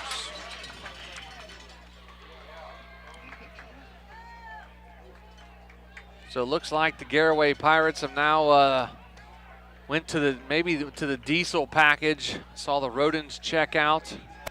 Brady Roden checks out, comes here to the bench, and that's exactly what they are in. They are in that diesel package. Jarrett Wallach, Wyatt Wallach, Ethan Miller dots the I. Logan Yoder at under center at quarterback. Timeout for the Ridgewood Generals. We'll keep it right here as we are at 1:52 in the football game. Garraway 21, Ridgewood 6. Yeah, what a football game this has been, Joe. Both teams really going at it. 21-6 with $1:52 to go here, and beautiful night, beautiful football, high school playoffs, week 12. What more could you ask for? If the score holds up here tonight, Garraway will move on to take on Perry, who's up 35-0 on Fairless. Not sure where that game will be, up north somewhere. We go to neutral sites next week, so I would imagine Louisville, Green, somewhere in that area. I'm going on record. I'm going to guess CVCA, Joe, or Twinsburg. One of those CVCA two. Or Twinsburg. Just going out on the record. What about Macedonia? They have a nice field? Yeah, I'm not sure. Never been there. The home of Denzel Ward. Denzel Ward. Maybe Denzel shows up and watches. Maybe he sponsors it. And maybe he does. We'll get Adam to call him. Yeah. So the Pirates have it. They're leading 21-6. 1:52 to go here in the game. They have it 1st and 10 inside the Jeff Wallach LLC red zone. Looks like West Holmes pulling out in front of St. Mary's Memorial now, 49-21. Indian Valley up on Gallia Academy, 35-14. Auto Works Collision scoreboard update. Diesel package again. Yoder under center. Wyatt Wallach in the middle of the eye. JT, the hand is to Ethan Miller. Right through the heart of that offensive line as Ethan Miller runs down inside the 10 to the 9-yard line. Logan Sesser with the stop for the Generals. Yeah, the diesel package there. They just went straight ISO. ISO'd the linebacker, creased him. Miller's shifty, Joe, in between the tackles. He gets inside. Sesser, great job from the defensive tackle spot. Folds back, makes the stop. 1:26 to go here in the football game. Garraway 21, Ridgewood 6. Clock moving. 2nd down and 4 inside the Jeff Wallach LLC red zone. Ridgewood will want one timeout left. They're in victory formation, Joe. Garraway's just going to take a knee here, it looks like, with the 1:09 to go, 1:08. 18 seconds to go on the clock. They're just in victory formation. And they're going to kneel it here. Classy move by Coach Wallach. Coach Wallach knows the win is in his grasp tonight. 7 seconds on the play clock. Yoder is going to take the snap and take a knee. And that's going to bring up 3rd down now. One more kneel down will do it. And the Garraway Pirates will advance to the Division 5 regional semifinals next week. against the Perry Pirates. It's going to be a battle of the Pirates next week up north somewhere at a neutral site. Again, final score here, the Garaway Pirates 21, Ridgewood 6. Final score on the hill here in Sugarcreek. The final home game for these seniors, the final home game for the Garaway Pirates in 2022 is victorious. And now on to the regional semifinals next week against the Perry Pirates. Going to take a break, come back. We'll catch up with head coach Jason Wallach and, of course, have our Mac and Turf Realty player of the game. And that's coming up in our Parkway Quick Lane postgame show. That's after this. You're listening to Big Z Sports right here on Z Country 99.9.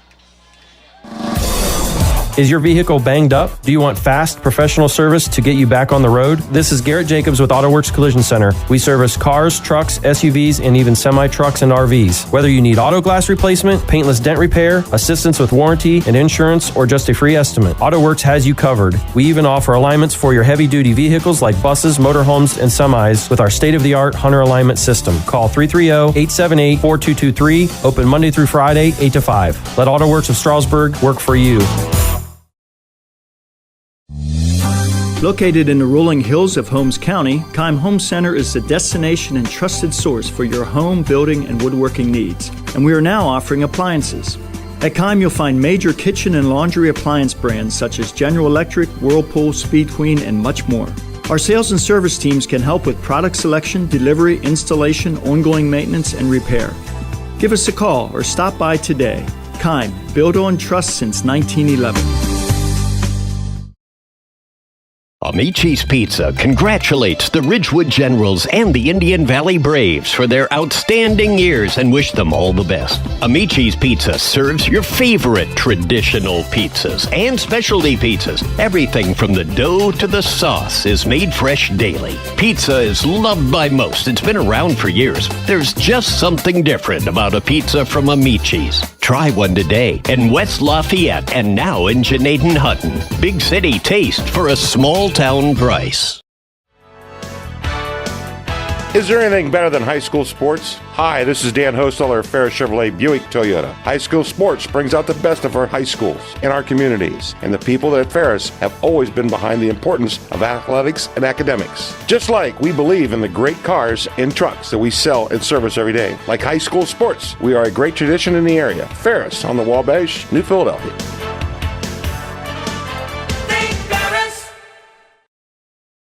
Gerber & Sons Incorporated wants to congratulate both the Garraway Pirates and the Ridgewood Generals for a great season and wish them both well in the playoffs. Gerber & Sons is a regional feed manufacturer located in Baltic, Ohio. Family owned since 1905, Gerber & Sons produce their own brand called Bob White Quality Feeds for livestock, poultry, horses, and show feeds. They have 3 retail outlets carrying animal health products, pet food, horse supplies, and more. Go to GerberandSons.com for more information. At Kaufman Realty and Auctions, you've got options. Your property is unique, and our agents know how to sell it. Whether it's a traditional listing or live auction, we'll earn you top dollar. Our agents will utilize whichever method of sale works best. When buying or selling your next home, call on Kaufman. The certified public accountants at Moore Niedenthal Incorporated believe in the value of relationships. Moore Niedenthal has been in business for over 40 years in your community, helping individuals and businesses grow. Moore Niedenthal can help manage and prepare your payroll, plan your estate, and prepare your business and personal income taxes. Stop in to the new Moore Niedenthal facility on North Worcester Avenue in Dover and become a valued client today. Fall brings cool evenings, football games, and weekend camping. Muskingum Watershed Conservancy District has the perfect way to recharge after a long week at work. A place to sit around a campfire making s'mores and relax as you watch the snapping and flickering flames dancing under the moonlight. Choose a campsite at Atwood or Tappan Lake Park for your fall weekend getaways. Camping is the perfect way to spend an evening under the stars with family and friends. Reserve your campsite now at mwcd.org. Ron's Heating and Cooling in Denison has been serving this great area since 1977. At Ron's, no matter what your needs, they can handle it. From heating and cooling to standby Generac generators, water heaters, tankless water heaters, mobile home equipment, duct cleaning, and 24-hour no heat service. Winter, spring, summer, or fall, all you have to do is call 740-922-5252. Ron's Heating and Cooling proudly supports high school sports and would like to wish best of luck to all local athletes participating this season. PAC Drilling, a family-owned and operated company since 2005 in Bolivar, takes pride in being an economic oil and gas drilling company. PAC's objective is to contribute to American energy independence through profitable development, operation, and marketing of oil and natural gas wells. PAC also employs operating technicians to oversee each and every well drilled to maximize its productivity and longevity. Contact PAC Drilling at pacdrilling.com. This is Carly Mills. At First Federal Community Bank, our mission is to empower the financial well-being of our community one person at a time. Through integrity and quality, we earn the trust of our customers and exceed their expectations. First Federal Community Bank, investing in our community since 1898. Serving your banking needs in Dover, New Philadelphia, Yorksville, Sugarcreek, Berlin, and Mount Hope. First Federal Community Bank, member FDIC. Eagle Machinery and Supply in Sugarcreek is your Sempico dealer, carrying Gaso Cleanse and Diesel Max fuel conditioners, 2-cycle oils for mowers, leaf blowers, and chainsaws, plus Mega Molly, Cinto Lube, and fifth wheel greases. Check out Sempico fall cleanup and winterizing products too. Eagle Machinery builds hydraulic hose assemblies and offers cylinder and pump repair, plus welding and machining services. Join the Eagle team. They're looking for machinists, fabricators, and electricians. Go to eaglemachines.com for details. How does a new career in an extremely high-demand field sound to you? Well, the former Crane Carrier Company in New Philadelphia is now Battle Motors. Battle Motors is expanding rapidly for their all-new heavy-duty electric truck production. Battle Motors has immediate openings for assemblers, electrical technicians, painters, blasters, as well as numerous engineering and design positions. If you're interested in a great career opportunity, apply online at battlemotors.com/careers. Hi, this is Jan McInturf. For the past 30 years, the residents in and around Tuscarawas County have made the call to the realtors and staff at McInturf Realty for buying and selling of residential and commercial properties. We truly live in a great community, and in all of these communities, there is nothing better than high school football. For myself and all the agents and staff at McInturf Realty, we would like to wish all the area athletes good luck this season. And make the call to McInturf Realty at 330-364-SOLD. Sugarcreek Cartage Company, a family-owned and operated business since 1953, is looking for qualified drivers. Sugarcreek Cartage offers competitive pay and a benefit package with paid medical, dental, and vision, a company-matched 401k, vacation and holiday pay, and incentives that include a $2,500 sign-on bonus. Sugarcreek Cartage flatbeds typically haul general cargo such as brick, stone, lumber, skidded coils, and building materials. Applicants should contact Ashley Monday through Friday, 8:30 to 4:30 at 330-852-2213. Based on a foundation of trust and integrity, Jeff Wallach LLC is a family-owned and operated company proudly serving the greater Northeast Ohio and surrounding communities with experience in residential and commercial projects. The pursuit of quality workmanship and commitment to superior customer service has positioned Jeff Wallach LLC as a respected installer of seamless siding, spouting, and replacement windows and doors for more than 25 years. Turn your vision into a reality by visiting jeffwallachllc.com. With the colder fall weather here, that means deer are running all over roadways. If you have the misfortune of hitting a deer, the place to go is Gillen Body Shop in New Philadelphia. Gillen Body Shop and their 90-plus years of experience can get your vehicle back to you quickly and efficiently, and all repairs include a 100% lifetime guarantee. For any and all auto body work repairs to be done right the first time, get to Gillen Body Shop in New Philadelphia. Learn more about Gillen Body Shop when you find them on Facebook. The Lehigh Inslee Insurance Agency is proud to be a part of this high school sports broadcast. We support the student athletes on the team and the students in all extracurricular activities. Hi, I'm Todd Inslee. In fact, your good student may qualify for discounted auto insurance rates from companies like Encova Insurance. Encova Insurance can provide you with homeowners insurance and life insurance too. Insure both of us and save even more.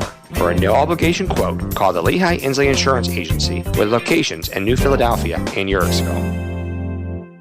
Garraway Pirates, and now their team is at the flag at center of the field, celebrating their win here tonight against the Ridgewood Generals for the second time this season. Congratulations to the seniors here for Garraway on a great season, defending home turf all season last year, undefeated 2 years in a row at home for the Garraway Pirates senior class, as they are victorious again 21-6 tonight over Ridgewood, their rival, who they beat in week number 10, 29-0. Going to try to catch up with head coach Jason Wallach here in just a little bit, our McInturf Realty player of the game as well.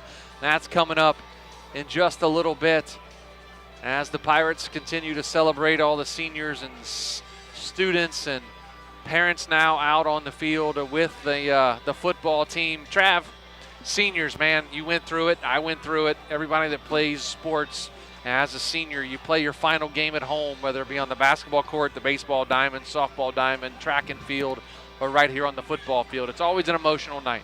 Yeah, there's something special about it, and you can never prepare for it. You know it's coming. You know there's a finality. But it's something you wanted to do your whole life, and I'm sure you did it like I did when I was little. You pretend to be whoever's up there doing that, and someday you grow up, and when you're a freshman, you think, wow, I got this many more games, and then you're a sophomore, and then before you blink, you're a senior, and you're playing your last home game. My advice is always to soak it in. I went on to play small college football. It's never the same than playing in front of all your hometown fans, your community, your people you went to kindergarten through 12th with. There's something inherently special about this, and that's why it hurts so bad, especially football. And I love other sports too, but you can play softball, you can play basketball, you can run track or run races, play volleyball, but you can only play football one time. Sure. You know, when you're 40 like us, we're not playing football, brother. So there's something inherently special about it, and it's hard to take off that jersey for the last time. Now the parents making their way out to the field now for the seniors and the students out there. Great scene here at Garraway High School as we wait for head coach Jason Wallach and, of course, our McInturf Realty player of the game. But Travis is going to run down some final stats here while we wait. Yeah, we're going to start with team stats. Passing yards tonight, 45 for Ridgewood, 148 for Garraway. Rushing yards, 114 on the ground for the Generals, 124 on the ground for the Pirates. First downs, 14 and 13. Turnovers, 1 for Ridgewood, none for the Pirates there. Penalties, 6 for 50 for the Generals, 10 for 85 for the Pirates. And we'll go down some individual stats here. And we'll start with the Ridgewood side, Joe. Josiah Cahill, 8 of 15 through the air for 45 yards. Rushing, Josiah Cahill, 20 carries, 50 yards, and a touchdown. Colin Smith, 12 carries, 44 yards. Aiden Sparger, 3 carries and 11 yards. Receiving stats, number 15, Grant Lammers, 2 catches, 31 yards. Mason Colvin, 2 catches for 7. Caleb Schock, 3 for 6. On to the Garraway side of the football for individual stats. Logan Yoder, 12 of 19 through the air, 148 and 2 tutties. Ethan Miller, 8 carries, 69 yards on the ground. Logan Yoder, 12 carries, 55 yards. Receiving stats tonight for the Pirates. Jensen Garber, the junior, 5 catches, 50 yards. Number 3, Alexander Roden, 3 catches, 45 yards. Ethan Miller, 1 catch, 24 yards. Gabe Amatone, 2 catches, 21 yards. And Brady Roden, 1 catch for 10. Defensive stats for tonight. Wyatt Wallach, 11 tackles. Caleb Miller, 7.5 tackles. Peyton Keller, 5 tackles, 1 sack, 3 tackles for loss. Wyatt Hirschberger, 3.5 tackles. Clayton Downs, 3 tackles. Jarrett Wallach, 3 tackles. On the Ridgewood side of things for defense, you have Colin Smith with 8 tackles, and that's all I have here for their defensive stats, Joe. So that's a look at team stats for Ridgewood and, of course, the Garraway Pirates, again, victorious tonight, 21-6 in the final game for this senior class for the Garraway Pirates here on the hill in Sugarcreek. Kind of hard to think about if you really sit and just look back at what this senior class has accomplished over the last couple of years. They split with Ridgewood 2-2 in the regular season. They beat them in the playoffs, so they got the advantage, 3-2 over their rival, and always good to beat your rival. Sure. You know, we talked about it in the pregame, that it doesn't happen very often where you play your rival in the playoffs. Dover, Philly, it's happened, I believe, once, maybe twice. I'm not sure how many times it's happened. Yeah.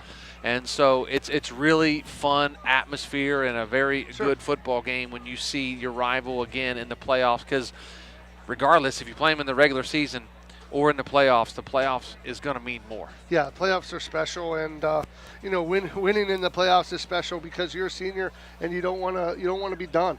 So you're fighting and scratching and clawing for every inch, because for the Garraway Pirates, they get to move on. For the Generals, they're done tonight, and they'll be turning in equipment early next week and moving on to basketball. But you know, a thing about this program, Joe, you mentioned they split 2-2. They're so much alike. We're going to head down now and talk with our McInturf Realty player of the game. And he's not a senior, but he takes time out from celebrating with his brother, number 22, Wyatt Wallach. Wyatt, congratulations, man, on the huge win. 11 big tackles for you tonight. Your defense was really getting it done out there. You know, Coach West puts in a really good plan for us, and that helped me out a lot today, and I'd just like to thank him. Wyatt, 11 tackles. Not many defensive players get player of the game, but coming up big in a 21-6 game. Talk about how your defensive line attacks and allows you to move freely and make tackles. I have the best defensive line in the state, I believe, and that just helps me out all the more. Wyatt, obviously, there's a lot of Wallachs on the field for the Garraway Pirates. Yourself, your brother JT, your cousin Jace, your dad's a coach, your uncle's a coach. What does it mean to play for the Garraway Pirates? It means the world. I mean, I just love playing with my family, and you know. Well, Wyatt, congratulations, man. Go celebrate with your team, and we'll get a shirt to you here in just a little bit, and we'll get a picture. And congratulations, 11 big tackles, but more importantly, your team wins, and you advance to play Perry next week. Go get them. Yes, sir, will do. Thank you, guys. That's Wyatt Wallach joining us here as our McInturf Realty player of the game, and a very, very humble kid. And all the Wallach kids are pretty humble kids. And Wyatt coming back next year as a junior. He'll be a senior next year, and of course celebrating with his big brother JT. Yeah, and you know, playing with your brother has to be special. I didn't get the chance to do that, but you know, playing with your brother has to be something special, and for him to be a senior and looking at him, he's not going to be here next year, so Wyatt's going to be a lot more asked of him, you know, and you know, but they still got more winning to do the Pirates, and they're gonna celebrate this one tonight, and tomorrow morning they're going to get back to work on the Perry Pirates. They are, for sure, as Perry will be the next opponent for the Garraway Pirates. We'll see where that game will be played. I'm sure it'll be announced on Sunday, and we'll have the announcement for you on Big Z Sports social media as well. And as Ryan McClelland's in there trying to find Jason Wallach, and we'll see if he can track him down here and get a couple words. I see him right there in the middle, I think, big white sweatshirt in the middle of a bunch of blue and red. Looks like a scrum in there. It does look like a rugby scrum inside there for the Garraway Pirates here at midfield. We'll have to chase Wyatt Wallach down and get a picture with his T-shirt for McInturf Player of the Game. We will do that, of course, and see if Ryan can catch up with Coach Wallach here in just a moment. But we're going to take a quick timeout, come back, and see if we can catch up with Coach Wallach. If we cannot, and I'm sure he will give us some words afterwards. But we're going to take a break, come back, and you're listening to Big Z Sports right here on Z Country 99.9. Busy schedule? Check out Benson's Heat and Eat section with a variety of entrees and sides for you to choose from. And don't forget, Monday through Friday from 4 to 6, Benson's culinary team prepares hot, made-from-scratch dinners, complete with garden salad and bread and butter. Just call ahead to order. For daily and weekly specials, visit bensonsmc.com. Follow them on Facebook or stop into the market. Benson's Market and Catering, 207 North Worcester Avenue in Dover. The Tuscarawas County dairy farmers want you to know that low-fat chocolate milk is a great choice for student-athletes and hard workers. It provides the nutrition needed after practices, games, or a hard day at work, and it tastes great. Low-fat chocolate milk is packed with carbohydrates for energy, proteins to repair muscles, fluids to rehydrate, plus vitamins and minerals to help build strong bones and bodies. It's the official beverage of the Ohio High School Athletic Association. Tuscarawas County dairy farmers. Farms, family, food. All of the talks we've had over the years, including what you told me about not using alcohol and other drugs, they stick with me. And believe it or not, they really do make a difference, especially at times that matter most. Hey, want a drink? No thanks, I'm good. So thank you, Mom and Dad, for talking with me and preparing me for what's ahead. Thank you for talking. For more information about talking with your kids about underage use of alcohol and other drugs, and to learn more about the Samson Talk to Hear You campaign, visit EmpowerTusk.com. The Alcohol, Drug Addiction, and Mental Health Services Board of Tuscarawas and Carroll Counties is an agency established for the purpose of planning, funding, monitoring, and evaluating contracted mental health, alcohol, and drug treatment services. Services across 4 local agencies are available for county residents regardless of ability to pay. Mental health and physical health are connected, and taking care of both is a requirement for your well-being. Go to adamhtc.org for more information. Adams Board, supporting your journey to wellness. McClelland. Welcome back to the Hill and Sugarcreek. Joe Geckler, Travis McClelland, Ryan McClelland on the sidelines, and we're happy to welcome in winning coach of the Garaway Pirates, Jason Wallach. Coach, first of all, man, congratulations. Another undefeated season here on your home turf, including the playoffs. It has to mean a lot to you and your program. Yeah, it does. Actually, I was just talking to one of our press box guys, and actually forgot that we actually had 8 home games here now. The 6 regular and the 2 playoff games. So, there's nothing like playing on a hill. I think these seniors are, I got to go back and look, but they're like 31 or 32-2 in their career here on the hill. So they love to play here. That's a tribute to our community. The support we get, all the workers that make this thing possible on a Friday night. So. But then obviously the players, and it's a little bittersweet here tonight just because it's this senior class's last group. They've made it to the Sweet 16 4 years in a row every year, and now it's time to try to get over that hump. Coach, talk about this senior class and what they mean to you personally and to this program and what they've done for this program. You look back to when these guys were in Pee Wee actually, and it was a special group then. I just saw an article this week where when these guys were 8th graders, they outscored their opponents 372-14. So defensively, they've been really good all the way through. And, it's been fun to watch them grow and mature. We got 10 guys that were willing to stick it out and fight together as brothers. And, I think it started out like 18 or 19 kids, and these guys were willing to sacrifice all their time, it's tough to watch them standing out here on the field, giving her hugs and kisses and all those good things, because we truly are a family, and it's tough. Yeah, Coach, that's so bittersweet, and I'm sure to see these classes go is especially difficult, especially special classes like that. But tonight you got the 21-6 win, and you got the ball early, put one in, then you got the interception. Talk about the momentum early and how it went in favor of your squad. Well, it's huge to come out and get the score on the first drive. That touchdown there in the 4th quarter, whenever they scored, was the first one we've given up since week 1. So our kids play with a lot of confidence if we can get the ball, drive down and score.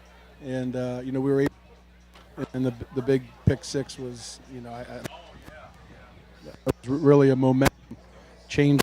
So, you get up scores, you feel pretty comfortable with the way our defense played.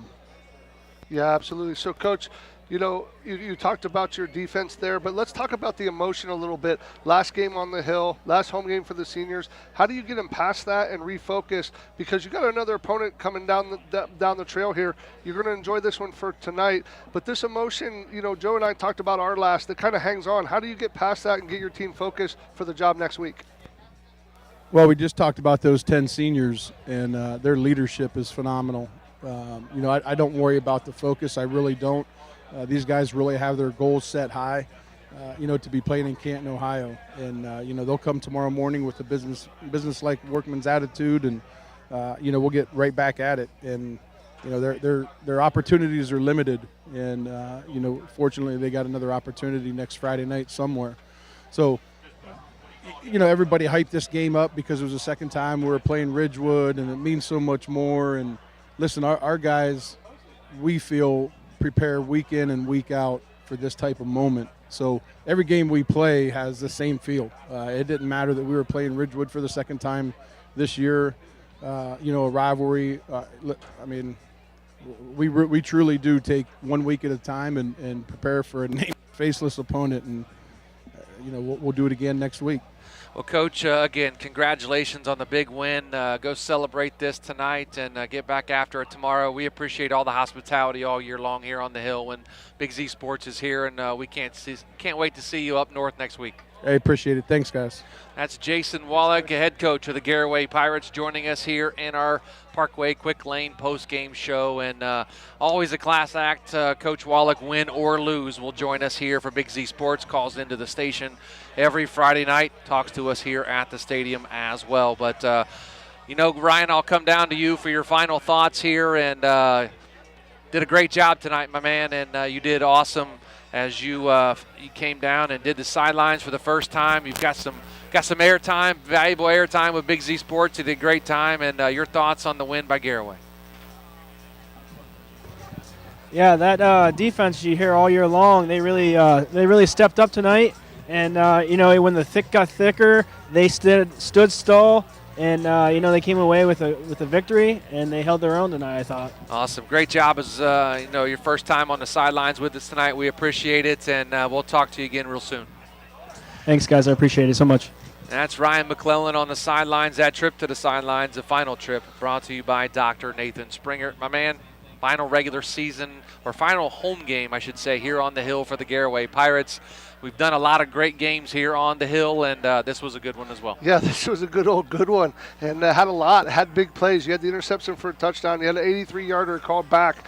You had all elements. It had that grinded out feel in the second half where Ridgewood controlled the football and played keep away. And execution was at a sharpened edge. And this is a game of inches. It proved it tonight. Beautiful weather, beautiful football game. What else could you ask for? Last time on the Hill for us together. Yep. And 21-6. Oh, shoot, that's a nice one to go out on. We take our show on the road next week, and we sir. head north and follow these Garraway Pirates to take on the Perry Pirates at a site to be determined. It'll be announced on Sunday, and, of course, Indian Valley will play next Saturday. West Holmes will play next Saturday. So we still got some football to do, Yes, sir. We're hoping to reach December. That's where we want to get eventually in the end, and we're going to keep riding these Garraway Pirates and, of course, the Indian Valley Braves, West Holmes Knights, everybody that's still left. And just so you know, Joe, I kept December 2nd and 3rd open on my calendar. I did too, because 10:30 on a Friday morning. Can you get off work? I think I'll be off. Yeah. All right. And then 7:30 on Saturday night. I might just stay there. Okay. Yeah. All right. So we'll just stay up in Canton that night and hopefully get to call 2 state title games. That'd be a lot of fun. But big thanks to everybody here at Garraway. Big thanks to Roger and Chris back in the Hartzler's Quality Housing Studios. And one final time here from the Hill in Sugarcreek, the Garraway Pirates move on to face the Perry Pirates after knocking off Ridgewood 21-6. Thanks, and so long, Z Country.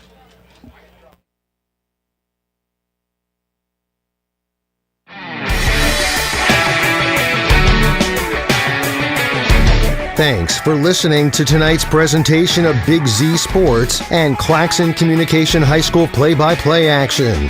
Be sure to subscribe to Big Z Sports on YouTube, follow Big Z Sports on Facebook, on Twitter @Big_Z Sports. For the best coverage of high school sports, there's only one Big Z Sports.